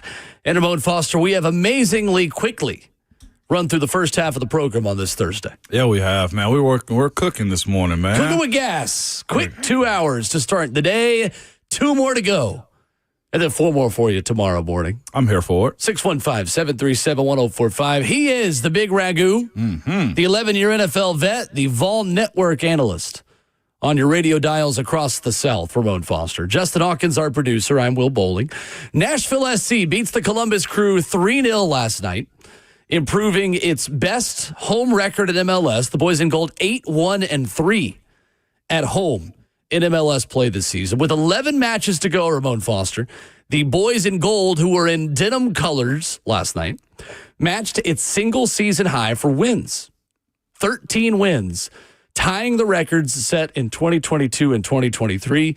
Nashville playing Toronto on Saturday can set their single season wins record. And after Saturday, they will still have 10 games remaining in the season. Wow. Just cooking, Will, as much as you need to. I'm looking right now at Sam Surridge's goal last night. The scheme of it is almost just like a pin and pull for the most part, man. It's unique watching them set this up because, again, your introduction to me to soccer, specifically Nashville SC, has just shown me, one, telling me like their tempo is fast. It's up, like it's, you know what I'm saying, it's quick. And watching them break teams down is so friggin' unique, man. So I thought about something as you was talking before me. Is this the start of a monster being built as far as like Nashville SC goes? Feels that way. Yeah, like it does. You're on the ground floor of watching a team that's going to be talked about, not just in Nashville. A team that is getting younger, a team that is dynamic in attack, a team that is fun to watch if you don't know what you're watching. Yeah. That's the way I think I would describe this team right now. For the diehards who have been at First Horizon Park watching the USL Club, to the people who were there in Nissan Stadium, to the originals who were in the supporter section in Geodis Park, to those of you who are maybe going to your first games ever right now. And I know there's a lot of people that are going to check out NSC for the first time, or maybe for the first time in a little bit. There is something for everyone at that experience right now. And even just experiencing it on the road or watching on Apple TV or Fox or listening to us, even if you don't know what you're watching, it is fun to watch. I'm watching this Hani Mukhtar's goal also. One of the best goals Nashville has scored all season. So that's what I was going to ask you then. You said one of the best goals scored. I'm watching the cross kick across the pitch. All right. But what I'm asking is this. Look at you. Listen, I told you I was going to dive into this thing, right? What I'm asking you, what's most important on that play? The finish of the goal or the assist? Well, all of it. The 2 assists. So Andy DeHaar. So he gets an assist too? Yes, you do. You get secondary assists in MLS just like you do in hockey. That's not normal around the world, but MLS does that. It's for this exact situation because Andy DeHaar's 60-yard ball that's just driven over the entire back line. We talked about it yesterday, Ramon. Columbus has more possession per game than anyone in MLS. Yeah. Well, BJ Callahan in Nashville used that against them yesterday. They let Columbus have a lot of possession. They dropped back a little bit more deeply than they typically do, and then they just hit them on the counter. Nashville could have had 4 or 5 last night. They were so good at creating opportunities and so good at converting them as well. It was a great night at the office. But that goal, Andy DeHaar to Hani Mukhtar to Sam Surridge. So all 3 of those guys, Ramon, are All-Stars. All-Star game is next Wednesday in Austin, where the MLS All-Stars take on the Liga MX All-Stars from the Mexican top flight. So in that goal, Hani Mukhtar, Sam Surridge, and Andy DeHaar, Ramon, became the second All-Star trio to combine for multiple goals in a single season since 2019 in MLS. Yeah. The other trio to do that, Jordi Alba, Sergio Busquets, and Lionel Messi. This crowd is with Luis Suarez. Insane. Yeah, the crowd was awesome last night. For a Wednesday night, that is an awesome crowd. It was over 28,000 announced attendance in that building last night. Yeah, on a random Wednesday is crazy, man. What's I think it was 26 is the max in there, or am I a little bit higher? 30, okay. 30,103, I believe, is the max. It was 28,000 last night. It's so crazy to me watch these dudes run full speed with this friggin' soccer ball between their feet like this. This has got to be one of the most skilled things you can do. Well, that's the thing. It is like a good point guard dribbling with their head up. Yeah. And one of the first things you teach, like a young middle school or high school point guard, is to not look down at the ball. Same thing in soccer. Yeah. Your head is up, constantly scanning, but the ball's kind of stuck to your foot like Velcro. That is much easier said than done. The way, they make it look easy. The way Columbus got smacked around last night, and you basically got trolled. I feel like, to be quite honest with you, this is kind of what Belichick and the Patriots would do in a sense, like allow you to do your thing and then wait to pounce. And you say that. I'll have to let BJ know that you're comparing him to Bill Belichick so far. It's just the way you said it was a master class on how he said, sure, go do that little thing that y'all do, and as soon as there's a crack in the armor, I'm here. Well, that's the thing, and you don't know how astute that observation is because look at me. There's a certain thing called triggering the press. So there are certain passes and certain moves on the field that when, just for example, the ball is passed from the center back to the right back, everyone goes. It's almost like everyone blitzes in that exact moment. Yeah, key triggers. It's the best. Yeah, exactly. Yeah. That triggers the press. And the triggers change game to game based on who you want to have the ball and where you want them to have it. This is like football. 100%. I'll be quite honest There's a lot more similarities than you would think to the way coaches are scheming up X's and O's in football because everything is just chess. Yeah. At the end of the day, can I get these X's beyond these O's in areas of the field where I want to have the ball or I want them to have the ball? So it's funny because I'm thinking about when a running back releases in the backfield, what is the linebacker doing in those moments right there? We'll go pull the curtain back just a little bit. We was talking to Doug Matthews, Tennessee Sports Hall of Fame, getting inducted this weekend. Big weekend. And he was talking about protections up front when they were at the University of Tennessee. And he was speaking about the way it was Alabama. They were trying to treat Cornelius Bennett at the time. Cornelius Bennett was floating around. It was basically the guard was uncovered. Yeah. They were trying to figure out the blocking scheme for him. The fullback is gonna block Cornelius Bennett. Yeah. And that's essentially what's going on right now with Coach BJ Callahan is he's trying to figure out who is the unblocked person that's going to allow my guys to blitz basically and go in the attack. That's exactly right. Will, I'm here for the novice. Who do you want? Yeah, that's right. I know there is a place for that because I know most of the people listening to the sounds of our voices right now are novices, and that's okay. Yeah. We're trying to create more fans, trying to get more people there and cover a team that's got a chance to win Nashville and Tennessee's first ever professional sports championship this year. That would be dope, man. But it's cool now that I'm watching more and I get an opportunity to see how it's set up. Like I told you earlier, like the thing that got me with, watching baseball when I was younger and I couldn't understand why my granddad would fall asleep with the remote in his hand. And as soon as I tried to change the channel, he was waking up. It was like, no, I'm watching that. It was like, granddad, nothing's going on. The score is 0-0 right now. But this style of ball that Nashville SC is playing, soccer, that Nashville SC is playing is attractive because people love scoring. Well, and you have to know the game becomes a lot more exciting and less boring when you know what you're looking for. Yeah. So, for example, in baseball, for people who understand the analogy I'm making here, if you've got a lefty pull hitter at the plate, your infield is going to adjust. Your outfield is going to adjust. So your center fielder is going to shade a little bit right. Your left fielder is going to play in the middle of left field. Your right fielder hugs the foul line. Your third baseman comes off the bag. Your shortstop might drop a little bit deeper, closer behind the second base bag. Your second baseman may stay a little bit where he is, but your first baseman is going to hug that line a little bit more. Second base, everybody shades over right? Mm-hmm. So if that happens correctly, and I've got a lefty hitter at the plate, and he rolls over a pitch on the outside corner, rolls over it to second, grounded, throw to first, out. Routine. If you don't know what you're watching, that's a really boring play. Right. That's a ground ball to second base, inning over, throw to first. You don't know the intricacies of the plan and the planning process of like, ooh, hey, good adjustment. That was nice. Hey, that would have been a grounder through the hole between the first and second baseman. Had he not adjusted, same exact thing is true for soccer. Yeah. Like a play that ends up, an attack that ends up just fizzling in the box might fizzle because the right winger tracked back really well, retreated beyond his right wing position. You recollect, and your right winger all of a sudden becomes your center mid. Well, your center mid's going to get forward and then play in transition and get ready to lead the counterattack. And your left center back is out of position, which means your left back's got to hug in, and your left wing's got to bring in that left defensive flank to cover the wing back. That's going to make the.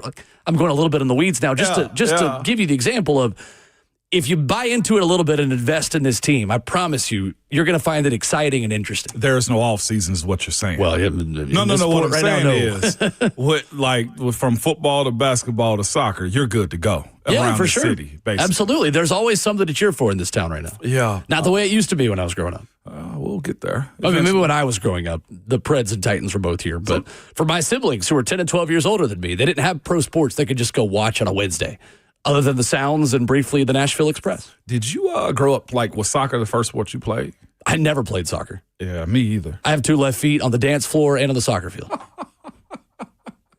Sound like most dudes, though, to be quite honest with you. I can't. I'm terrible. I'm terrible. When you have a limb that needs to be attached to something going on in my brain that has to happen in one, that's where I lose it. You say that, man. I'm terrible at any sport that involves hand-eye coordination. You say So I did the only one in college that doesn't involve hand-eye coordination. You say that, and here I am doing these workouts with my wife now after work and stuff. This is Les Mills program. It's step workouts is what it is. It's basically like a high-intensity movement.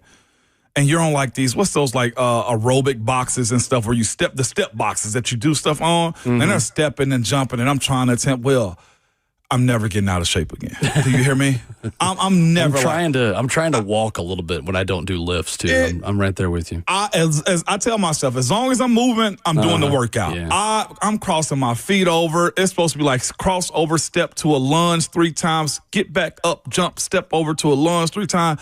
I'm in there just like I was an elite athlete at one point in time. Yeah. And here's this guy with a tank top on and some Hooch Daddy shorts that is breaking me off right now on this workout. It is I feel too. By far one of the silliest things ever, but I'm there. Well, the other equivalent I'll give you is that this season, Eddie Taxith, Nashville's midfielder, has become kind of a hero for NSC fans, has already essentially run to Knoxville with how many miles he's covered this season in MLS. He's on the doorstep of covering 150 miles this season in MLS play. I wonder just running in game. And that doesn't even count practices and training where you're running even more. I wonder how many foot massages and pedicures he's had. That's a great question. No, for real. We can get him on. That's the stuff they I practice while we're on air, so it's a challenge. But maybe I could ask that question for him next time I see him. No, you asked him. It's like my teammate at the station told me he get pedicures, which I did. I got one on Monday and needed it. That's another one too. If you're looking to get into soccer, looking to get into NSC and want to check him out, that's a player that's quickly going to become your fan favorite. Is Eddie Taxith. His nickname is the Norwegian Nuisance.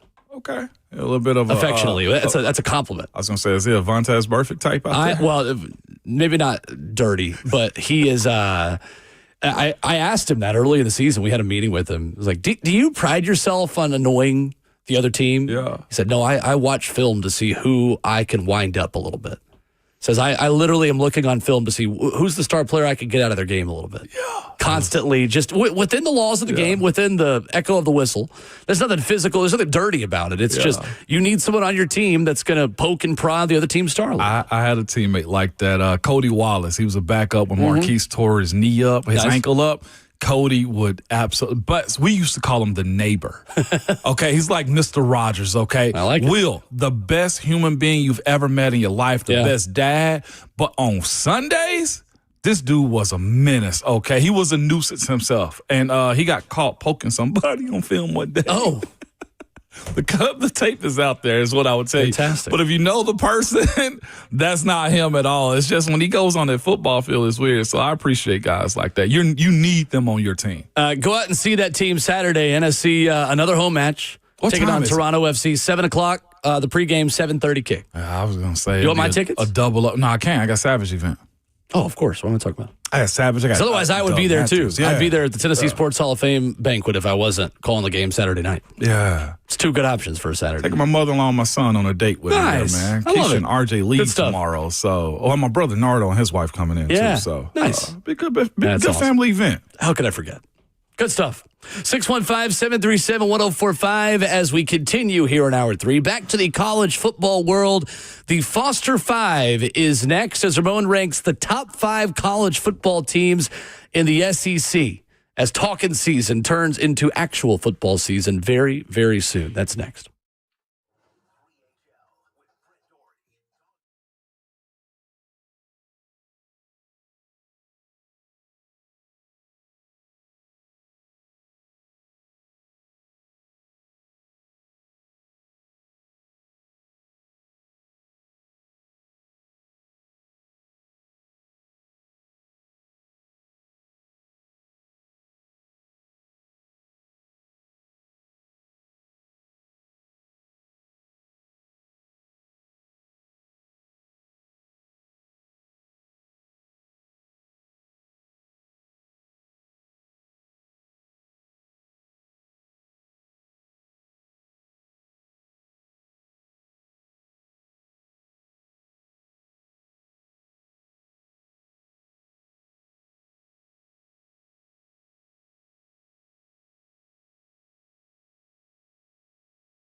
The Foster 5 on Ramon Will, fueled by Scooter's Coffee. Locally owned near you in Rivergate, Smyrna, Brentwood, White House, or Mount Juliet. Amazing people, amazing drinks, amazingly fast on the final day of SEC Media Days, which, of course, you can tune into live from Atlanta today on 3HL, 3 to 6, here on 104.5 The Zone, and wherever you get your podcasts on the 104.5 The Zone podcast network. Ramon, this is going to be a weekly feature during the football season, exactly what we're about to do. Yeah. We are going to have Ramon throughout the year. We have talked about this. I hope I'm not breaking this news to you live on air. Rank the top 5 teams of the SEC every week. A power rankings of sorts. So the Foster 5, if you've been tuned out a little bit this summer, is just Ramon ranking random top 5s over the summer. We're going to make this Ramon's top 5 SEC teams throughout the fall. Looking forward to this. I am too. I'm looking forward to it, man. Be more in tune to the college game because I've been mostly it's adding too many words, get wordy. It's all right. A lot of lees there. I've been mostly an NFL guy, so it's super unique taking this job involved network and diving in. And be quite honest with you, I guess the show of what college football is just a little bit different than the NFL. Sure. It'd be fascinating to see how it goes this fall for sure. Yeah. We're, to say the least, excited about this fall for this show. Yeah, no doubt. And what we're going to be able to do, the access we'll both have. And obviously, you're still so plugged in over with the Titans organization as well. And with what is happening in the league, considering you played in it for 11 years. So I will not allow you to sell yourself short. But we're certainly excited to be represented on both broadcasts and both avenues that people in the city care about the most. It's going to be such a fun fall. You best believe it. We got some fun plans, some weekly segments, some features, and all these things that we'll continue to tell you about as we begin the football season and begin training camp next week. But going to be really fun, to say the least. So the Foster 5 best teams in the SEC. Before we get to the exact list, Ramon, how difficult was this to divide up? It feels like 1 and 2 are pretty obvious. It feels like everything else is kind of up for debate a little bit. Number 5 was difficult for me. I did a top 5 list here as well. 5 and 6, very tough. Okay. I would even say for me, 2 and 3, very tough. Okay, interesting. Yes. 2 and 3, very tough for sure. And 4 can battle 2 and 3 the way I have it set up on mine. 1 was the easiest. Yeah, one was the easiest for me. Give it away. I already know who it is. Texas. Big Tex. Yeah. Texas is the best team in the SEC entering the season. It is. And what's crazy, too, with Texas, man, is we slow walk this thing just a little bit. Texas was at a spot to where I felt like that program was just in the dumps. I felt like, but they were in the ultimate purgatory. Yeah, they were. Yeah. And purgatory didn't work in Austin. And I think for myself also, too, with the mocking of what they, with them coming to the SEC, like, you got to somewhat be like, oh, hey, don't wake it up now. Like, this is what you're trying to do as a program. And I don't even want to say Texas got a leg up with just their location and with the oil money conversation that people always say. Sure. But, like, people care about football there. You got to be in a state, Will. Let's just screw the oil money because Tennessee's doing well in this is NIL also.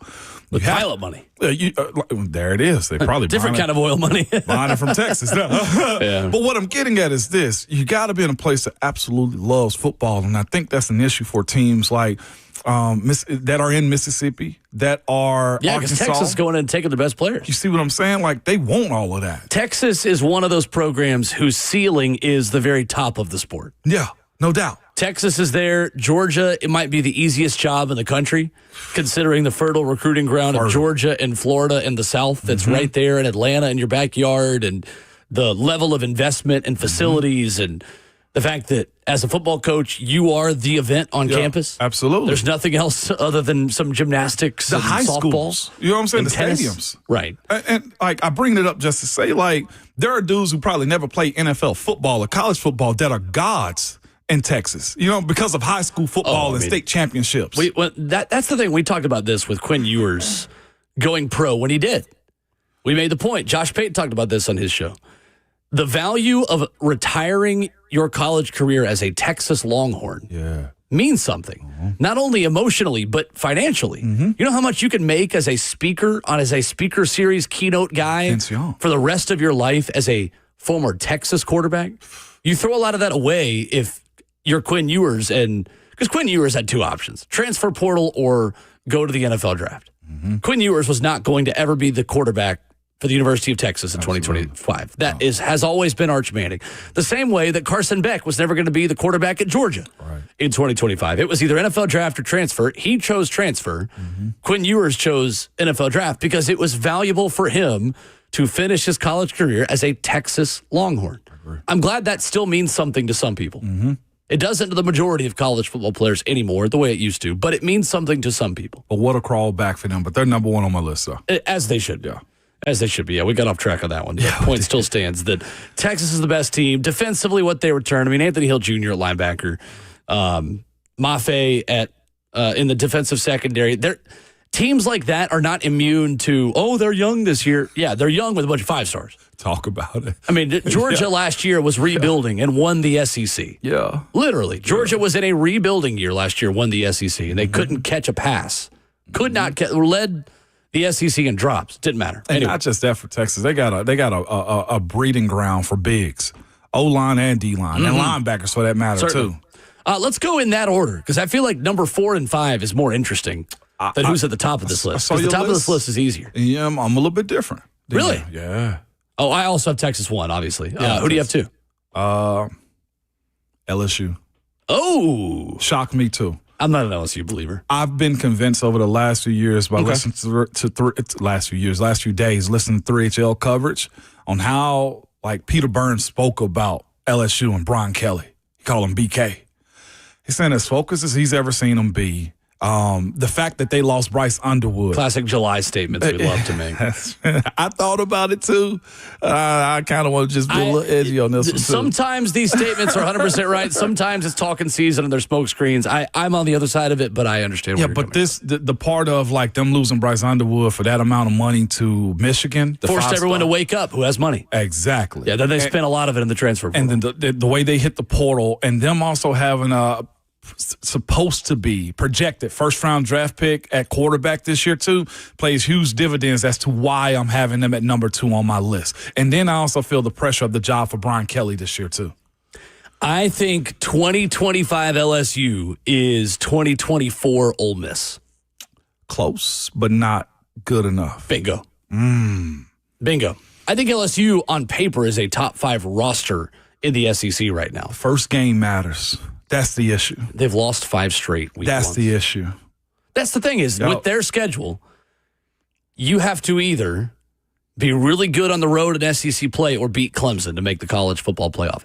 But again, they keep it close with Clemson. They don't get played off the field. The committee will always tell us that margin of victory doesn't matter that much. It's going to matter. Well, the perception of LSU gets set week 1.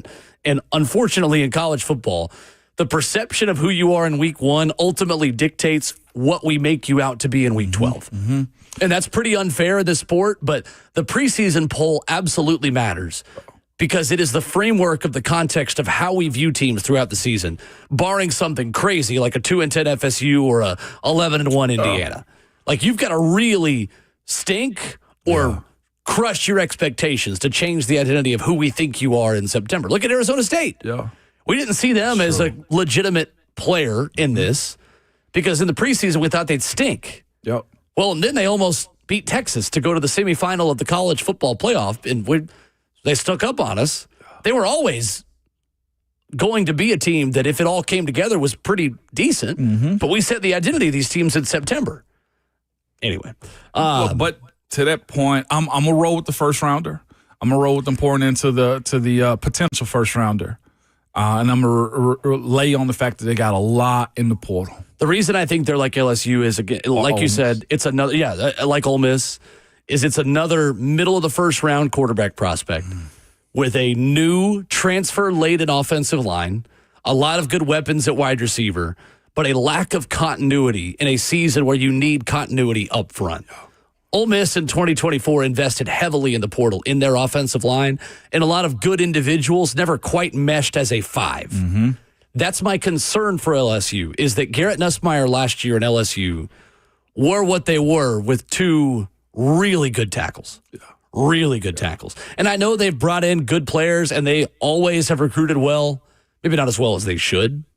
at LSU because that's fertile recruiting ground as well down in Louisiana, and they are the state of Louisiana. They are Louisiana State University in every way. They should always be a top 5 recruiting class in the country every single year.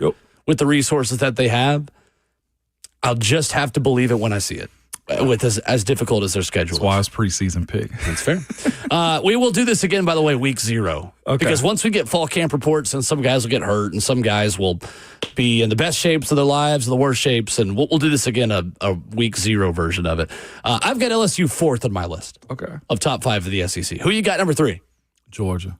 Yeah, I think that's fair. I got Georgia. I think there's reasons to be cautiously optimistic about Georgia, while also understanding that offense was really not great last year. No, it was not. And the defense, I mean, it wasn't bad, but it wasn't as elite as it had been 2 years before that. Right. And they got to get back to that point, too. The Army transfer that they brought in also this year, they're going to have an edge. They're going to have a very experienced inside linebacker playing for them also this year, too. And they have the goods. And, of course, it's Kirby. Kirby also, we speak about, like, certain teams have easy pathways.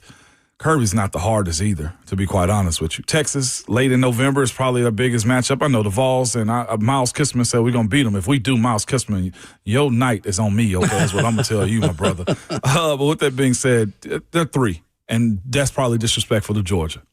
I've got Georgia 2nd on my list because I believe a lot in the wide receiver additions they have, making that offense's floor a lot higher because they just couldn't catch the ball last year. Right. I mean, it was that simple. London Humphreys was out for a couple of those weeks. I expect him to really play a big role coming back. Zachariah Branch, the transfer from USC. Noah Thomas, the transfer from A&M. I mean, I think they have a pretty limited ceiling on offense with Mike Bobo as their offensive coordinator. But as good as they could be on defense this year, it's probably not going to matter. I felt like for them, one of their biggest weapons was tight ends, Dylan Bell. And the young running back, Nate Frazier. Yeah. Dylan Bell's a receiver. I was a tight end. Big receiver. Yeah, he's a big receiver. God, dog. No, you sure? Yeah. That's a big old tight end. He had a big old wide receiver. He had a lot of the drops last year too. Okay, yeah, he did. He did, but he cooked us. In case of the drops. Yeah, Dylan Bell, wide receiver at 6'1", 210, Houston, Texas. Bigger. Okay. Everything's bigger in Texas, including wide receivers. I have Alabama 3rd on my list. Do you? For what reasons? The talent. Okay. I mean, on defense, the fact that Alabama had as many starters as it did decide to come back and make NIL money instead of going pro is significant. That's tough. That front 7 has a chance to be old Alabama, to be a return to Nick Saban Alabama. Here's the thing on them, too. I know Kalen DeBoer has let things slip a little bit, and I don't think Nick Saban would have let Alabama lose to Vanderbilt. But I cannot, without a definitive doubt, say that Nick Saban does much better with that team last year. Because of Milroe's role? Yeah, part of it. I mean, Jalen Milroe was always going to be a 9-3 or 10-2 quarterback the way he played. And you thought that Alabama could have been special last year if he took a step forward and had a Michael Penix-like last season, the way Michael Penix did under Kalen DeBoer, but he didn't. And sometimes that's the difference between being 9-3 and being 11-1 is, did your quarterback take a step forward? No? Okay, well then you're kind of just okay. Like, the curve is flattened so much that is the difference between good and great right now in this sport. And the fact that Texas Tech can pay a lineman $5 million over 3 years. Those guys used to go to Alabama and Georgia. Yeah, and they would not only go there, they would sit as backups for a year or two, wait their turn as redshirt sophomores, then play 2 seasons and go pro. That's not happening anymore. So literally, your quarterback just being bad and not progressing is the difference. Yeah. And they were starting to have penalty issues at the end of the Saban era. And, like, think back to the way Tennessee beat them in 2022. Right. They muffed a punt in that game. They could not stay onside in that game. They had holding penalties in that game. Heck, the pass interference negated the game-winning interception for Alabama. Sure did. So those things were happening under Nick Saban that also were happening under Kalen DeBoer last season. I don't think it's totally fair to DeBoer to say, oh, he's just not a good culture guy, and he's just not as good of a coach. Alabama settled for Kalen DeBoer. Like, no, Saban was having those issues too because he can't stockpile mature blue-chip players and keep them for the course of their entire college career. Can't just flash the rings no more. Right. It helps, but it's not the end-all, be-all. I mean, people will forget that quick when you start throwing the bag in front of their face. You know how? You spoke about Von Miller. Yeah, right. Ring chasing. Going to Washington. It changes then. Yeah, Right. I get you. Number 4 on your list. I thought so. It was Bama for me. Oh, okay. Same Bama reason. 4. Yeah, Okay. Bama 4. Yep. Same stuff. Mine is more uncertainty at what they're going to do at quarterback. I know Ty Simpson's been there, but this is also the second year in the system, which he hasn't played in. Do you go with him or Keelan Russell in those situations right there? You know what I'm saying? It's going to be Ty. I know it is, but Yeah. how good of a job can Ty do in that offense and with live bullets? Man, throwing to those wide receivers Yeah. is not going to take much. I'm serious. He's had a lot of reps. Those guys are so good. I would expect. Jeremy Bernard, Yeah. Ryan Williams, Isaiah Horton. It's probably disrespectful for me to Ryan Williams not listing him first, but that is as good of a top 3 as there is in college football this year. Clemson would have something to say about that too, but that's almost, that's almost Jeremiah Smith, Carnell Tate, and Emeka Ibuka. We're going to be cocky just a little bit too. This 4 right here that we just mentioned, I don't think the Big Ten has 4 like that since we're talking. I think Penn State is that level this year. This year. Yeah. How often? See, we said this year. Yeah, but how often has LSU been there? Well, LSU, again, is usually in the conversation of being competitive. Sure, but then they I'm go saying, 8-4. like, this top end is smacking 80%, 90% of what the Big Ten is. They might smack 90% of what the SEC is this year, too. I mean, come on, Will, we got to play it, too. I mean, I know don't, what you mean, I'm though. not as big of a proponent of the SEC dominance as it used to be because the game's changed. I am. Fair I enough. like it. I mean, they'll beat up on Northwestern, but so will Indiana. I mean, Fernando Mendoza might throw for 400 against Northwestern this year. 5th on your list. Texas A&M. Oh, interesting. Texas and A&M's just kind of there, aren't they? They are. Like, they're just kind of hanging around. We kind of forget about them. We cast them off because Texas is so exactly. good. And I think because they had the big breakup and everything with their coach. Mike Elko, his team's going to get better year 1 to year 2. I trust Marcel Reed, the Maroon Goons. Yeah, they returned running 7 attack offensive back. linemen who started games last year. It is set up for a surprise, like, oh, there's A&M, to where College Game Day is showing up often. And then also, too, for me, their schedule is very, very A&M pro. I'm looking at who they have to play. Okay, Auburn they play Florida. Arkansas is nothing. They go to LSU. Just quickly dismiss Arkansas. But, You're even right, down though. the stretch, the Texas game can be probably one of the most expensive tickets in the history of college sports at the end of the season. Yeah, probably will be. I mean, if they're both 10-win teams at that I point. got A&M at 5, though. Okay. Florida for me. Florida on paper is a top 5 team in the SEC and might go 7-5. And you're talking about defensively, too, with them. Yeah. Yeah. I'm talking about 4 offensive linemen returning, 2 running backs, including the first ever true freshman to start there. Couple of 5-star receivers mixed with Trey Wilson, who's healthy, Yeah. and DJ Lagway, who sounds like is healthy. Sounds like the shoulder stuff was more of a sports hernia situation. They didn't want to flare up. I know Chris Leak said that on the podcast, saying it was more of like a midsection thing. We didn't want to hurt with the shoulder. It was less about the shoulder pain for DJ Lagway and the reason he wasn't throwing. On paper, Florida is a top 5 roster in the SEC today. I'm with it. We'll see if they have a top 5 staff and a top 5 program to pull that all together, because that schedule is the toughest in the country. But on paper, there is no excuse for the Florida Gators this year. Because I look at it, what if Billy Napier was that guy midway through the season that should just have been fired? Almost happened. DJ Lagway saved his job, and now we live in the world where Billy gets another chance. Don't mess it up. 615-737-1045. What does Tennessee do to have to crack this top 5 this season? What does Ramon need to see in order to add the Vols to his Foster 5 of top 5 SEC teams in college football 2025? That's next.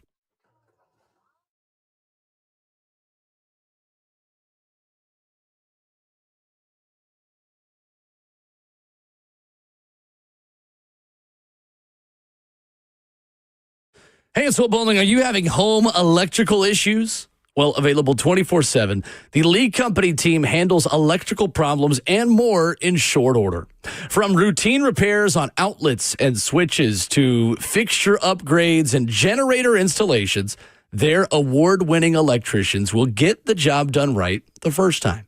Contact Lee Company for all your home electrical needs at leecompany.com. That's leecompany.com to schedule with an experienced electrician. I love working with Lee Company because I hate doing things myself. Half the time I try to do something myself around the house, I end up just making it worse. That's especially the case when you're dealing with electricity.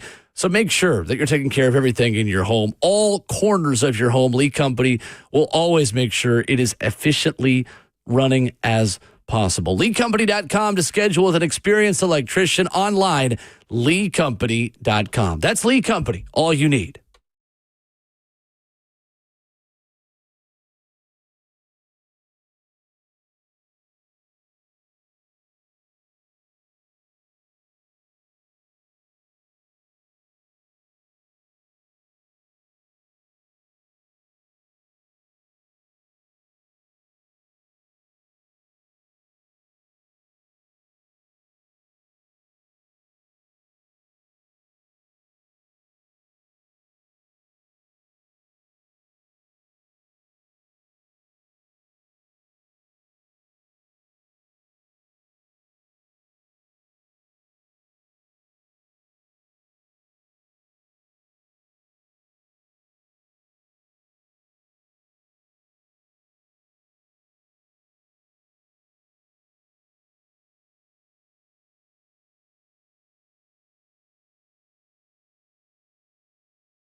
Ramon Will, 104.5 The Zone. Wrapping up hour 3 this morning. The Ramon Will Draft coming up at 9:20 today, in just about a half hour. It is Summer Nights and Fair Delights at the 21st Annual Williamson County Fair. 9 days of fun, rides, food, and family entertainment August 1st through 9th. We have chances for you to win tickets. Listen all week long to win or sign up online now at 1045thezone.com/contests. That's how you know the summer's coming to an end, when the fair season starts up. Williamson County Fair. That's how you know summer's almost over. I gotta make it to it, man. Yeah, absolutely. It's a fun time. So, Ramon, we just did the Foster 5 of the top 5 teams for you entering the college football season in the SEC. You have Texas 1, LSU 2, Georgia 3, Alabama 4, and Texas A&M 5. Yay. How far away is Tennessee from knocking on the door of this list, honestly? And what has to happen for them to enter top 5 in the SEC range, which puts you in college football playoff contention again this year? Simple. So simple. A quarterback and explosive plays down the field. I would even throw in there a consistency of a passing game from one game to the next. Run game, I hadn't been too much worried about. And I'm wrong for that, too, because I feel like the running game people get bored with, or the expectation of, it's just where they go, because you can get a 20-yard run and not score. You get a 20-yard pass through the air, and it lights the entire fan base, because seeing that connection from arm to receiver is very exciting instead of a handoff. That's where Tennessee is to me. Never thought about that. I mean, and that's why I said I shouldn't say that, because that's what I love to do is run the football. Road grader. Road grader, Everybody man. loves run blocking. But you see that ball go up in the air and you guys come down with it. So I'm talking about like Mike Matthews being a guy this year. You know what I'm saying? Like watching whichever one of the quarterbacks take this thing and become the dude. Like, That's where they are. Well, I think everything else is taking care of itself. The special teams will be fine. I look at defense should be fine. It's the running game should be fine. The passing game, to me, is, I think, this one separator that the Vols have a big question with. The interesting stat that I was reading in Pick Six Previews, and again, that is my favorite college football preview magazine. If you're interested in that, Pick Six Previews on Twitter. In 2022, Ramon, Tennessee had 53 plays of 30-plus yards. 53 plays. In just 2022, 53 plays of 30-plus yards.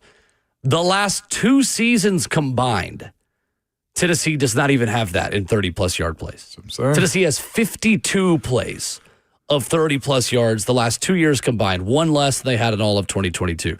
The 2022 team scored touchdowns on 80% of red zone trips. 2023 teams were 51% and 61% in the red zone. I mean, Nico Imaliava, from a statistical perspective, is the worst quarterback Josh Heupel's ever had as a head coach. Yeah. Statistically. Just black and white, that is a fact. I don't think he is the worst quarterback overall, skill set wise. No doubt. But I think Josh Heupel knew that he didn't have a quarterback who could go win him games the way Hendon Hooker did, and he pivoted. 2 tight end sets, 12 personnel, run the ball, play defense, chew clock. Mm-hmm. How does it change again this year? I think we're going to know quickly, based on the kind of offense Tennessee runs, how confident Josh Heupel is in his quarterback. If you see them try to really air it out and go back to some more higher tempo and 3 wide receivers and less of the 2 tight end stuff, I think that's Josh Heupel telling us, hey, I like the guys that I have in that room, actually, to run my full offense. Is that where you are, too? As far as them cracking the top 5, is it the passing game and quarterback? I think it's the passing game, and I think it is the wide receiver room living up to their star ratings and not their experience levels. Okay. Guys like Braylon Staley and Mike Matthews, Radarius Jackson, Travis Smith are not just they're not just bodies. Like there is talent on this Tennessee offense. They just haven't proven it yet. They just got to go do it. I mean, how many times have we heard Brent Hubbs say that in the conversations we have with him on Friday mornings? Well, they're pretty good. They just got to go do it. They got to prove it. And last season, unfortunately, Tennessee didn't prove it. I mean, it's unfortunate how much Squirrel White's stock dropped last season. As a guy that, A, just struggles with injuries, and B, struggles to catch the ball when it's thrown to him. Yeah. Just can't catch. And as quick as he is, he's a kind of a traitsy player. But ultimately, playing the position well enough, no. But it's those guys you mentioned, too, but it's also a transfer guy like Amari Jefferson, too. I'm interested to see how big a role he plays this year. He was injured in the spring. It's just hard to know. It is hard to know, but it's the idea of, like, you got help. there's talent. There's a good depth there as far as like picking and choosing who you want to use. You can go to a freshman like Rodarius Jackson or like Travis Smith. Like these are the things that you're capable of doing with this offense. And are you going to be confident enough to allow your quarterbacks to do those things if they show competence themselves? Mm-hmm. One thing I do feel good about is the conversations we've had with Brent and Austin every week has kind of shifted more towards previewing the season. I feel good about this offensive line. I do. I feel better. I do. I think there are some younger guys, again, more unproven. Like the note on Jesse Perry being so much of a good scout and transforming himself, I think is a big positive to have interior line depth in a guy that can probably play all 5 positions for Tennessee in a pinch. I hope he goes to guard.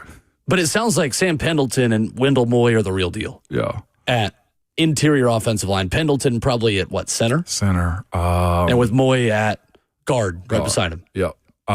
It's interesting too. Sam Pendleton is only like a redshirt sophomore. Yeah, he's young. Very young. Tennessee probably has him for 2 years. He wore them glasses like he's friggin' 60 years old. Yeah, Wendell Moy. That's one of my questions. Wendell Moy is an older guy. Yeah. More veteran transfer. Sam Pendleton's not a rental. No. And he was a good offensive lineman for Notre Dame coming last year. Yeah, he's solid. And played for Notre Dame in that last year. Yeah, absolutely. 100%. He got his feet wet last year. And he wears the half cage helmet with the bar down the middle. So he's a football guy. He knows ball. Yeah, he knows ball. Yeah.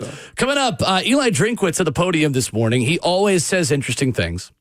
And he's bringing up politics. He's talking about 9-game SEC schedules. He's talking about it all. We'll tell you what you need to care about and why Eli Drinkwitz is in favor of one SEC schedule model in the future. Coming up next. Heard the Mark Patrick weight loss hypnosis hype? Well, I attended because my father stopped smoking. I lost 70 pounds and my friend lost 20 pounds in the first 2 months. Wow, what are you waiting for? Join Mark Patrick seminars and lose the weight or stop smoking guaranteed for only $49.99.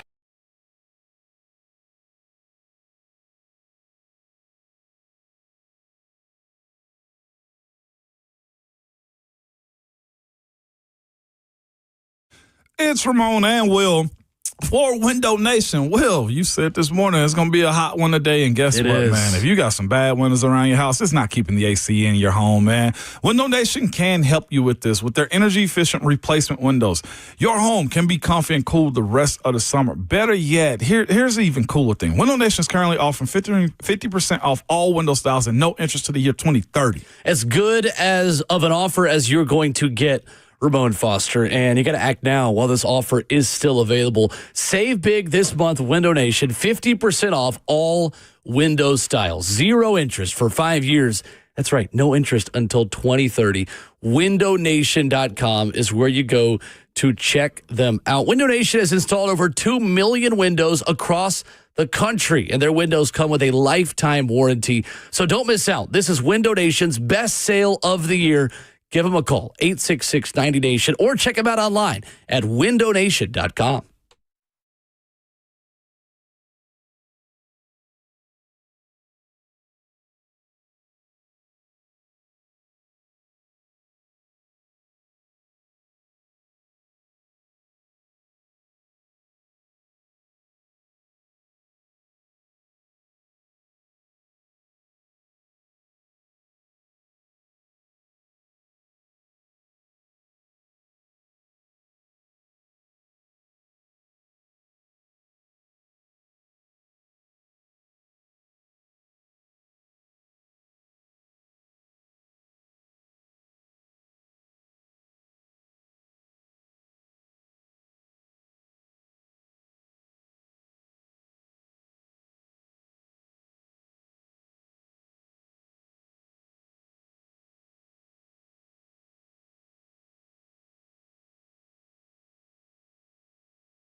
It is 9:02. Good morning, live from the 104.5 The Zone Studios. I'm Justin Hawkins. SEC Media Days enters the fourth and final day in Atlanta as Missouri, Kentucky, Texas A&M, and Arkansas all take to the podium and wrap things up. Tune into 3HL on 104.5 The Zone this afternoon to hear exclusive interviews on the show as they broadcast live from the College Football Hall of Fame. Nashville Soccer Club got back in the win column with a 3-0 shutout over the Columbus Crew last night at Geodis Park. An own goal by Columbus in the second minute got things started for Nashville, but Hani Mukhtar and Sam Surridge also contributed for the boys in gold, securing the win and Nashville's 10th straight unbeaten at home. Nashville goalkeeper Joe Willis grabs his 8th shutout of the season.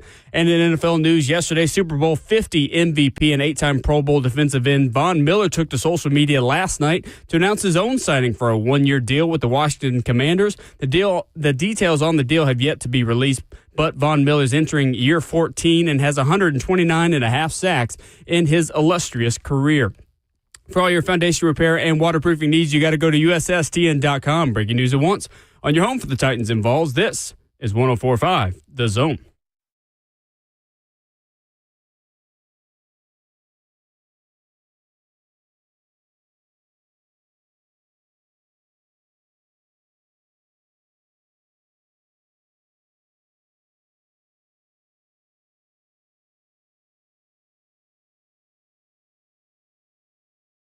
Away we go to the fourth and final hour. Ramon and Will, fueled by Scooter's Coffee. Fourth hour, fourth quarter of Friday Junior. Coming up in 15 minutes, the Ramon and Will draft of things in sports that aren't as good as they used to be. Boy, we got options on that one, don't we, Ramon? Always good to have options. Oh, I'm in my talk. And we don't have your mic on. There we go. There it is. Always good to have options. Well, Yeah. I was doing some stuff on break right there. That's the reason I was talking and you couldn't hear me. So last hour, Will, before Friday. Yes, sir.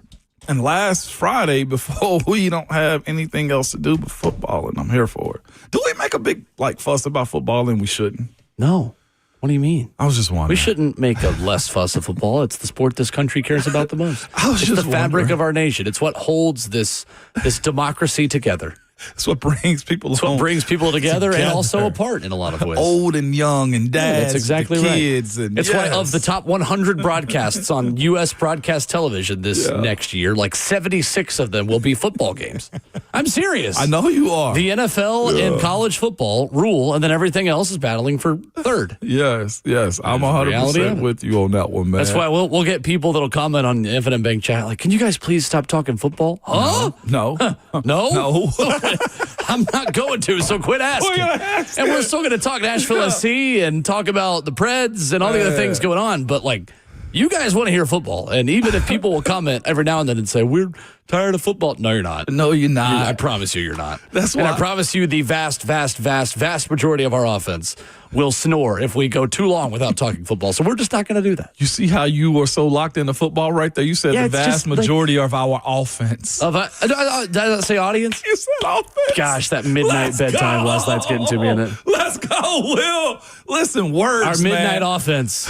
I mess them up all the time, too, so that's the only reason. That sounds like a new scheme in college football 26. Yeah, running the midnight offense. Midnight offense. Midnight. That's a way to describe a long drive. Yeah, it's taking so long, it's going to be midnight by the time we're off the field. Listen, and what's crazy, I get it before you do, Will. It's funny. Middle school football scrimmages are next week, my dog. We locked and loaded, baby. I like it. My boys, man, so I haven't been able to come because they go to practice because they've been practicing in the mornings. Yesterday was the first day in pass, and I've been missing it. Miles, so I'm coaching the O-line and D-line.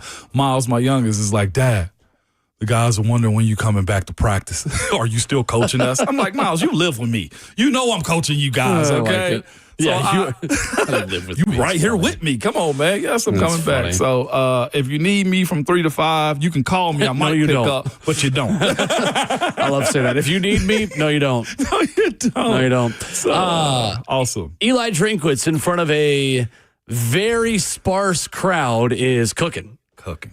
You see, by the way, today. Why you say very sparse crowd? because I'm looking at a picture of the crowd of media listening to Eli Drinkwitz, and there's no one there. That's my dog right there, man. Just tell it how it is. It's just facts. No, you tell it how it is. Yeah, exactly. Never I'm telling it how it apologize is. for It's that. my job as a Big J journalist. Never apologize for that. Eli Drinkwitz, you got to let me just get through this. I'm going to have no further comment on this statement after I make it, okay? All right. Eli Drinkwitz, and I quote, "I'm not going to answer any questions about the Epstein files or whether it was possible for Lee Harvey Oswald to get 3 shots off in 7 seconds." Eli Drinkwitz, 2025. No. Eli Drinkwitz then responds and says, "At least we have the right fight song going. That's an improvement. Do you see what they did for Steve Sarkisian today? Yes, I did. Accidentally play the Aggie war hymn, which words literally talk about sawing the Texas Longhorns' horns off. And that was the song that was playing as Steve Sarkisian made his way to the podium. Absolutely. So Eli Drinkwitz says, well, at least they got the right fight song today. That's an improvement. Yes, that's what I'm talking about, man. Eli is the visored trash talker that Steve Spurrier was. He's just not as good of a football coach. Yeah. But Eli Drinkwitz is like if Steve Spurrier was a mediocre football coach. That's it's how all the trash talk and all the ribbing and all the nerdy personality visor stuff without any of the winning. He is what the SEC needs, though. Like, nobody else is talking trash the way he is. Kirby will say some stuff from time to time. Lane Kiffin will on Twitter, but not into a microphone. Not in person. He's the closest thing to Steve Spurrier we have at the SEC today. 100%. Because Steve would make SEC Media Days an event of what's Steve going to say this year. I can't wait. I mean, Tennessee fans usually wait because usually it was at our expense. But what makes a person like this with like with Drinkwitz? What makes a person? Some people merely adopted the darkness, Ramon. Others were born in it. You just live life. And as I said before, it's not like Missouri's just a look-over type of school. It's not. Essentially, like they've won. Come on, Will. Y'all should have seen Will's expression right there. They've won. FN Bank Chat, 104.5 The Zone TV, Facebook Live, YouTube, Twitter, Twitch, where you can watch my sarcastic facial expression. They've won. My RBF resting bowling face. Usually guys don't want arrows coming back at them. Eli Drinkwitz don't care. Yeah, look, It's admirable. What is Missouri as a football program? A great journalist. I'm shocked Amy Wells hasn't texted me yet. I know.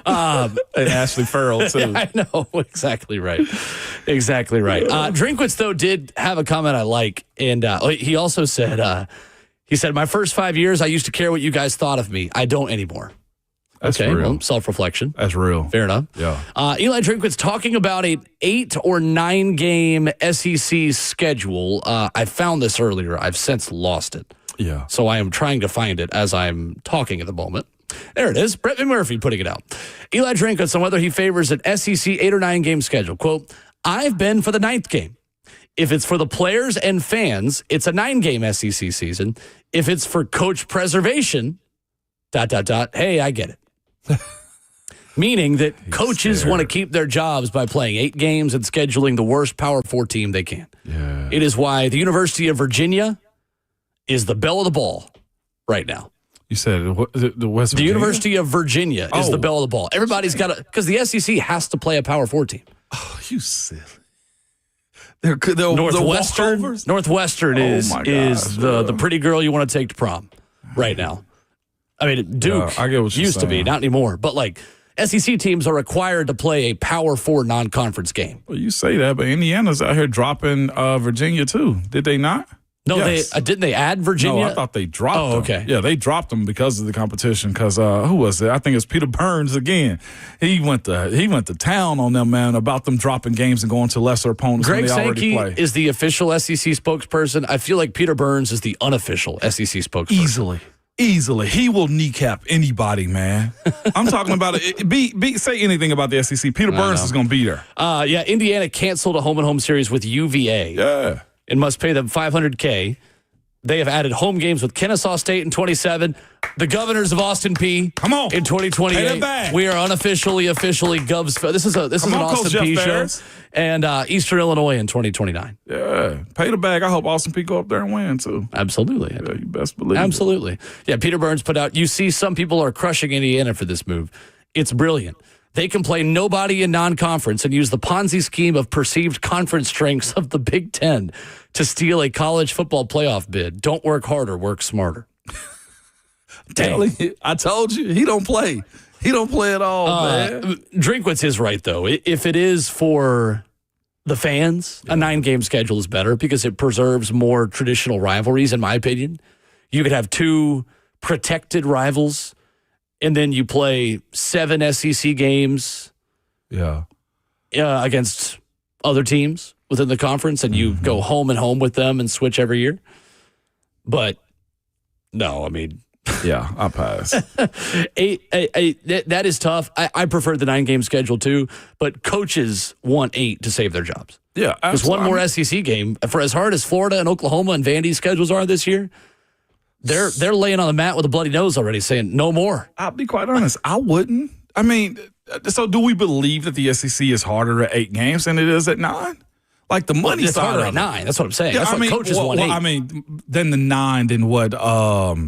The Big Ten is. So if their model is what it is, this is where coaches are coming from. If you go 9-game conference schedule and you have a play-in tournament the week of the conference championship games to make the college football playoff, that's what the Big Ten wants. 9-game conference schedule, then a 4-4-2-2-1 model, where the top 4 teams, top 2 teams of the conference who make the conference title are automatically in, and then 3 plays 6 and 4 plays 5 for the other 2 playoff spots.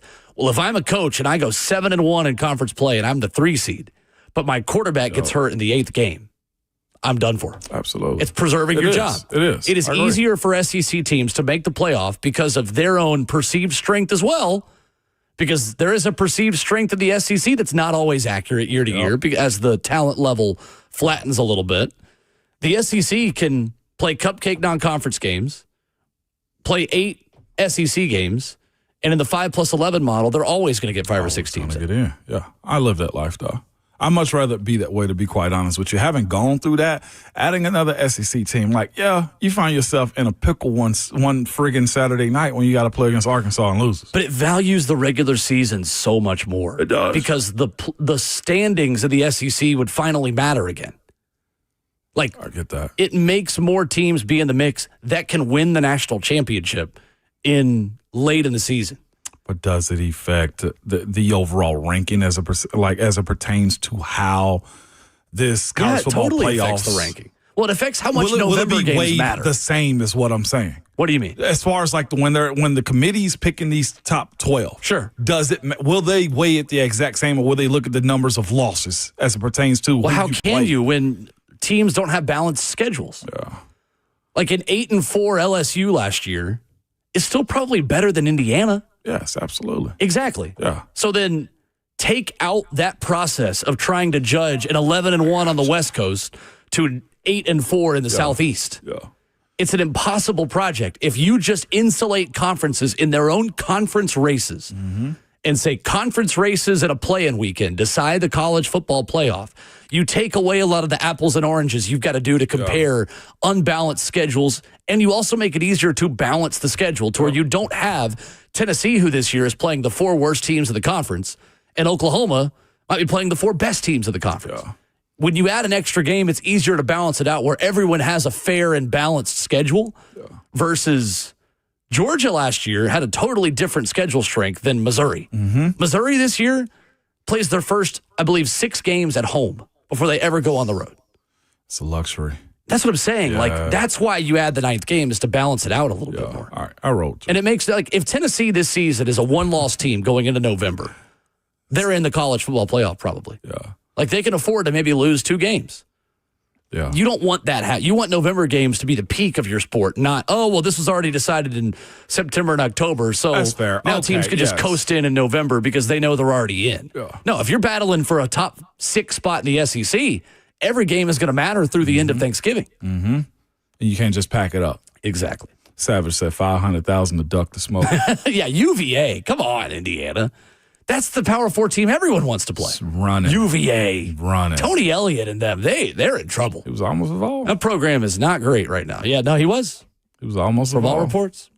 Coming up, the Ramon Will Draft returns. Things in sports that aren't as good as they used to be. Coming up next.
Oh, that's right, Toby.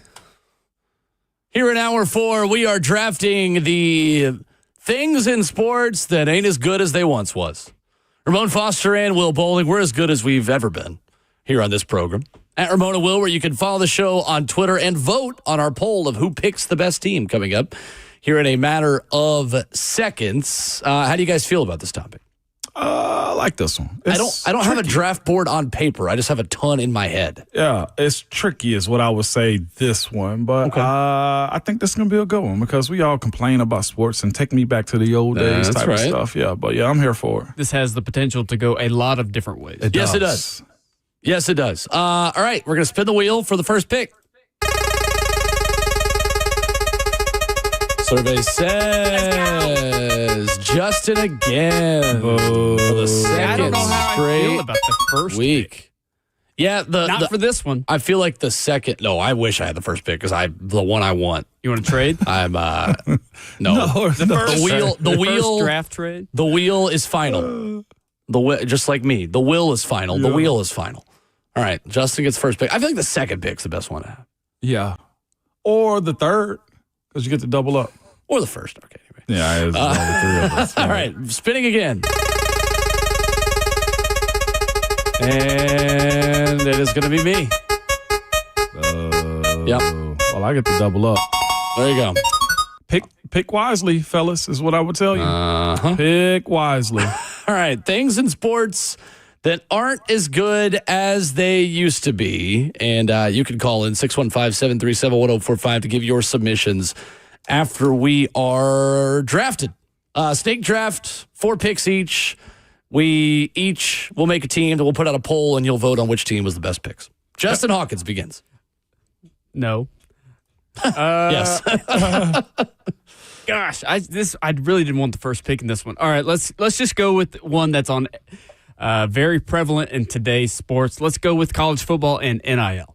Okay. Because college football, I feel like it's not ruined with NIL. It's just changed a lot of the landscape in which we view college football now. You can't have as much traditions and, going to a school doesn't mean as much. I think you're just going for the money now because you're an employee now, as many coaches in these media days have said. But I think college football and NIL has kind of changed things or whatever. And I think it needs to go back to where it used to be. And I liked it better when the traditions meant more. So maybe I should phrase it more of like the traditions of playing for your school. Would that be a better phrasing based on how I described it? School traditions. Up to you. I think school traditions are still there in college, though. Yeah. The traditions are still there. It just college football / NIL. I think people will get it. But people, kids want to leave for money. So just say transfer portal. Okay, there you go.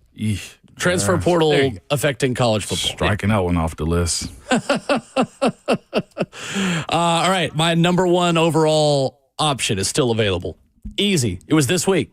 Home Run Derby. The Home Run Derby is not close to how good it used to be. Mm-hmm. Not even a little bit. Mm-hmm. You used to get as many pitches as you needed, 10 outs, and you can't start the next pitch until the ball's landed. We used to actually be able to watch on televisions, kids, if you're listening, the youths of America in Middle Tennessee, we used to be able to watch the home runs of the Home Run Derby. Yeah. Now we see them halfway into the air and then land, or we'll see a kid 50 feet away, and then the next ball's already been pitched. And then, this one's already in the air. I just want to ooh and ah at a dinger. Yeah. Is that too much to ask for? The Home Run Derby used to be absolutely fantastic, and it no longer is. There's a lot of technology in it. There's too much technology in it. Give me 10 outs. You can't pitch the next one until the ball is landed. It's really that easy. No doubt. And then don't try to differentiate between a half of an inch for 2 guys and who makes the next round. Just have a swing off. Like, you each get 3 swings. Go hit dingers. Have fun. Gotcha. Have fun out there. All right, Ramon, your first pick, please. My first pick is going to be the Pro Bowl. Yeah, it's a good one. It's That's a good not one. even. There's a theme here. Yeah, it's not even a thing anymore as it pertains to how to go about it, the why. It's notoriety and an accolade for people to put on their resumes, but the actual game itself, like they've tried to kickball. Well, I'll say this. For the players, I think it's probably fun as heck. For the fans that used to enjoy going to it and seeing the best of the best, I should look up the views on it, but and I don't think we can ever go back. Here's the other reason: it's too much money being made for guys to put themselves at risk to earn a bonus that's not even equivalent to anything close to what they make during the season. Right. Yeah. Okay. That's my first one. The Pro Bowl, your first one. What's your second one? Concession stand prices. Ooh. I'm pandering today. That's a good one. Yeah, concession stand prices. That's a great one, actually. I didn't even have that on my list. Yeah, no, that one hits people deep in the pockets. Not only do you have to pay for tickets on the secondary market, but to, feed a family of 4, most times, or just take your son, you spend $100. Yeah. Easy. For sure. $150 for a family of 4 or more. Mm-hmm. So, yeah, concession stand prices. That was on my list. Pro Bowl. I'm so glad my second overall pick on my board is still available. I still got a good one. The NBA All-Star Game is my second pick. Okay. The NBA All-Star Game used to be legit. Used to be an actual basketball game. Yeah. They've taken it down to the what was it? Like the 4 teams, like the draft thing they do. They didn't even televise the draft, who was on what team one year because they didn't want to hurt people's feelings. When in reality, that's the best part of all the drama of it. The game finishes like 219 to 201. Like the NBA All-Star Game has fallen off tremendously. Yeah. So we got 3 of the 4 All-Star games. Yeah, we do. Hockey, the only one. Hockey's the great one. 4 Nations this past year was awesome. Holding it down. Awesome. Yeah. Yeah. So All-Star games, as a rule, just aren't as good as they used to be. Even though I think the Major League Baseball All-Star Game is still by far the best All-Star game in sports. Did you see the TV numbers came back for that? It was down 3%, but 7.2 million people watched that game. That is like double any other All-Star game in sports over the last year. Yeah, no doubt. Justin, what you got? Second pick. The NBA All-Star Game, yes. The NHL All-Star Game, I was going to say that if they didn't ever go to the 4 Nations, because I think that's the best thing in sports right now when you dealing with All-Stars. I'm going to go off the beaten path here a little bit because, like I said, this topic can go a lot of different ways. Super Bowl commercials. Oh, really? I hate the commercials now. They used to be so funny. Interesting. They used to be corny. That's true. They used to make you laugh. They used to be a little bit raunchy. Now they're just stupid. That's a good one, actually, Jayhawk. You don't think about them, but that's something that I look forward to during the Super Bowl. How many people that aren't very much into the sports world will watch the Super Bowl for the commercials? Like there was a Doritos commercial about the guy with the Doritos Ninja Stars. Yeah. Where are those commercials? Where the frogs at, bud? Yeah, where the frogs at? Where are the Clydesdales? The E-Trade babies. Absolutely. E-Trade. Now, that was a more recent one that was good. Yeah, they're still cooking. I thought Seal this year was good. Yeah. Seal was good this year. I think that was the We're doing February radio in July. We are. Trying to rank Super Bowl commercials. Super Bowl commercials, though. I get that one. Training camp in less than a week, boys and girls. They used to have, I think it was a week before, Super Bowl commercial leaks. Like you don't have that. You don't have it anymore. Well, now They're bad. Now companies will do it themselves, and they'll put their Super Bowl commercial on YouTube to get YouTube views because there's a lot of monetization in the YouTube world. Again, 104.5 The Zone TV. Subscribe to our YouTube channel wherever you want to stream the show. I crack myself up sometimes. Third pick, Justin. You led me right into it with streaming. I think the accessibility of watching sports events and games nowadays. That's too. So you just want streaming services for sports? Yes. Okay. Because you have to have Peacock, you have to have Amazon Prime, you have to have, ESPN may go to streaming later down the road. You have to have Paramount Plus. You have to have all these apps just to watch one game. Very fair. Especially on the holidays. You can't just watch it on ABC, NBC, ESPN. Like you can't just do that like a normal human being. You have to have pay $100 to watch one game, and then fair enough. The next day watch another game on another streaming. I like it. I thought about it. It was on my list. Yeah. My third pick is Nebraska football. Not as good as they used to be. They used to run. Probably never will be again, to be honest with you. If you're a Nebraska fan out there, sorry. Matt Rule is trying to cook. Yeah, no, Nebraska football not as good as it used to be. Yeah. The ultimate nostalgia. And again, I'm a Tennessee fan talking about this, so I'm the pot calling the kettle black. But it's just Tennessee's been closer to relevance than Nebraska has recently. Yeah. I'll get you there. Yeah. So, they got a long way. They almost like Arkansas to me, essentially. Like Arkansas basketball, even. Oh, jeez. Well, except for the basketball. Basketball might get right with Cal. Maybe. Just, God forbid, Doug Eddert and St. Peter show up again. Yeah. Who? The guy that beat him for St. Peter's, or Jack Golke at Oakland. Okay. Beat John. Dang it, Ramon. I'm just trying to go to all the Cinderellas who've beaten John Calipari. Just let me have this. I'll let you have it. Jonathan, I usually said, Will Compton is going to get you. Good. Bring it. He said good. Good. He need more hate in sport. Oh, right? man. Your final 2 picks, Ramon. You can double up here. He brought up Will Compton. This is kind of where I want to go. Okay. Almost, but I like some of it's good. And I don't know how we're going to phrase this for the poll. Okay. But player podcasts. That's all you got to say is player podcast. Player podcasts. Because Bustin' with the Boys was one of the originals in that space. Yeah. I will give them credit there. And I think they do a great job. I really do. And now everybody's got one. But even the ones. Everybody's got the ones during the season, those irk me more. Like Micah Parsons just saying outrageous things into a microphone while he's literally prepping to play a team again. That's what I'm saying. And maybe he was just far more superior of an athlete than I ever was. But like my focus was the iPad to watch film. Sure. Not to entertain people that he's probably not even listened to that are donating him hundreds of dollars a podcast. Right. Just to speak on losses that he's not giving 100% truth to. Yeah, not everybody deserves or needs a podcast. Even the Kelseys. Like, I get this a brand. Like, I don't necessarily blame the players. I blame the networks and the company that want to pay them. They want to pay for it? Yeah, right. Like, dude, find better talent. There's a lot of people coming out of journalism school that can do these jobs just the same. You're right.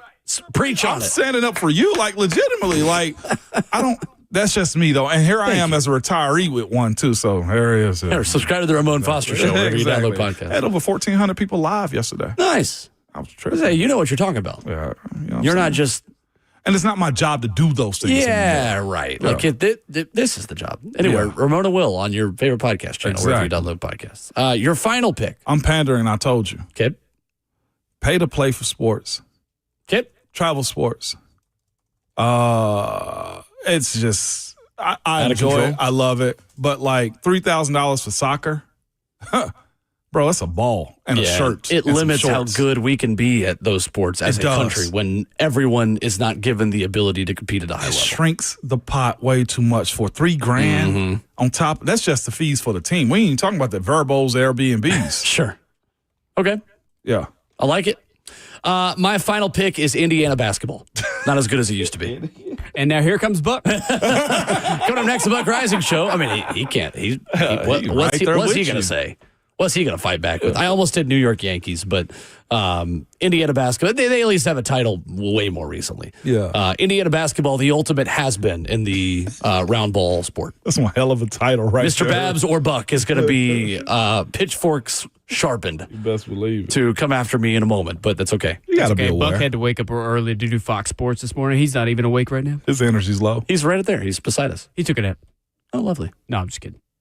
Your final pick, Justin. What you got? So I think, does this count as the same? So you went with Whatever NBA you want. All-Star game? Yeah. I'm going to go with the dunk contest. That's fine. Because I'll allow it. Going back to the days of Nate Robinson and Dwight Howard and Or Superman. Michael Jordan. I mean, Well, right. Straight up. I get, okay, well, I didn't really grow up with Vince Carter. I ain't Jay Hall. when Vince Carter was on that through the arm and leg and a hoop. That's what I'm talking about. Put his arm Vince through. Carter, yeah. So, like, the dunk contest has changed drastically, and they have people from the G League now. Like, it's just Mac McClung. Yeah. Gate City, Virginia's own. He's working out at beach. Basically from Northeast Tennessee. I've seen him more on TikTok than I've seen him play in the G League. Exactly. That's fair. That's fair. You don't have the G League package at home on your cable provider. Hi, yes, I'd like the G League package. People just if you are putting money on G League basketball games, if you or somebody you know has a gambling problem, call the Tennessee Red Line at 1-800-889-9789. I don't even know If where you're they tuning play into at. G League games, we got to get you out of the house. Yeah. Got to get you out of I know you're not, but. You don't even see highlights of G League. Well, yeah, like yeah. And there's good basketball players in there. Like, I do feel like the G League has become a development path for some players. Oh, who, that's exactly what it is. like, because we're entering a generation where you don't just have like a LeBron James growing up. Like, you have to be developed over time. And I respect the heck out of those guys grinding the way they do, but But you'll pass. I'll pass. It's just bad because all the All-Stars or whatever, like, they just opt out of it.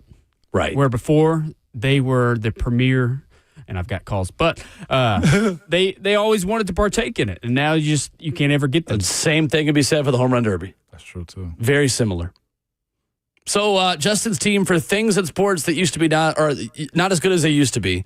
Transfer portal / college football, Super Bowl commercials, streaming services for sports, and slam dunk contest. I've got the home run derby, the NBA All-Star game, Nebraska football, and Indiana basketball. And then Ramon has the Pro Bowl concession stand prices, player podcast, which I think is a great one, and pay to play for travel sports. Yeah. I like it. Not bad. No Some bad good picks here. honorable stuff. We'll get to the honorable mentions. What do we miss? Things in sports that aren't as good as they used to be. 615-737-1045. I'll get to your thoughts next.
Wrapping up the show, Ramon Will, fueled by Scooters Coffee, 104.5 The Zone. The Buck Rising Show is next.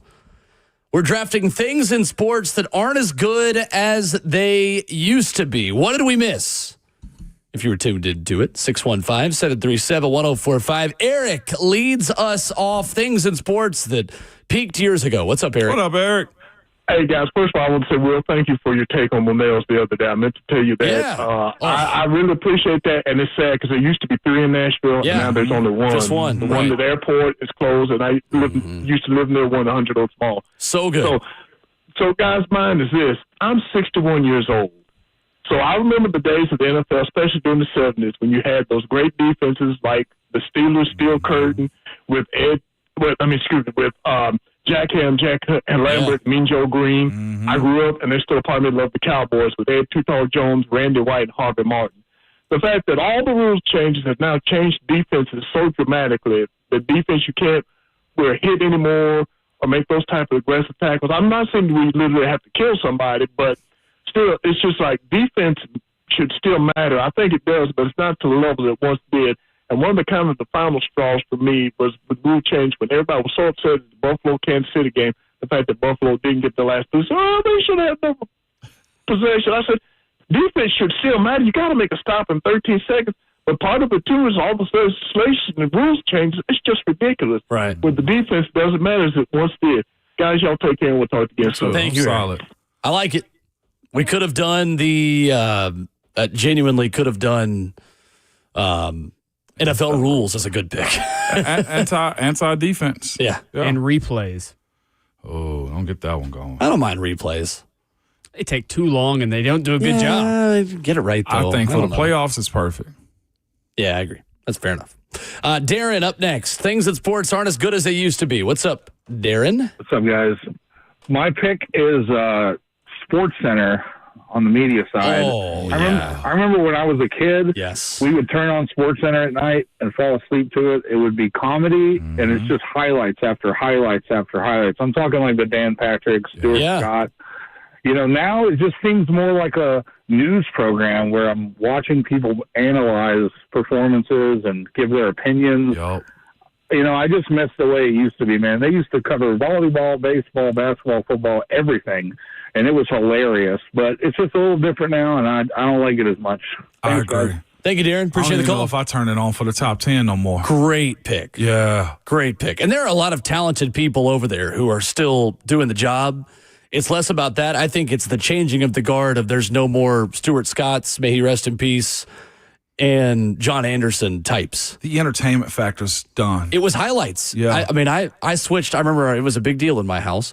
I switched to Sports Center in the 3rd grade and watched that before I went to school every morning, and you knew what happened the night before. 100%. And it's like as Sports Center realized that you couldn't break news to people anymore, they didn't want highlights. Like, no, we still want to know how it happened, even though we probably saw some of like the big highlights. Like, tell us the story I of want you to narrate it how for me. last night the Braves lost again. Yep. Yep. Even when I was playing, I couldn't wait to go to it. Damn, it just Like, even if I watched the highlight before, I'll watch it again. Like, easily. I'd rather see that than some panel of talking heads with hot takes in the morning who are trying to convince me Darren, really good. why their opinion on something is meaningful. Yeah. Joey up next. Things in sports that aren't as good as they used to be. Go ahead, Joey. What's up, Ramon Will? What up? So mine is Major League Baseball. So pre-vision loss, I used to love to watch it. I'm one of the small ball, I guess, the old school where it's, get them on, get them over, get them in. Dude, the home run has absolutely killed the game to where, that's all they want to do. They don't and the shift. Those have absolutely and I'm not even sure if they've outlawed that now. I think I heard something a couple years ago they did. But, yeah, those two things have really majorly killed Major League Baseball. Yeah. Yeah. The shift was a huge Thank you, Joey. conversation piece. I feel like last year and the year before. I couldn't be more opposite. I love it. You love the shift, though? No, I hate the shift. I love the changes they've made. Yeah. It's fascinating, man. But the home run definitely has gone there. It's they were speaking about Judge is leading, I think it was second in batting averages and stuff like this. It's because he stopped chasing the home run as much. Cal Raleigh, on the other hand, Oh, Lord. almost has 40. No, I like the changes that baseball's made, and I was wrong on that originally. I was anti-DH. I was anti-Ghost Runner. I still kind of am anti-Ghost Runner. I was anti-pitch clock. I've come around on that. I think baseball is doing a good job changing with the times. I like the pitch clock. I do too. To baseball players. I didn't think I would, but I really have liked a lot of the changes that Rob Manfred has made. And I don't like complimenting him because overall I'm not his biggest fan. No doubt.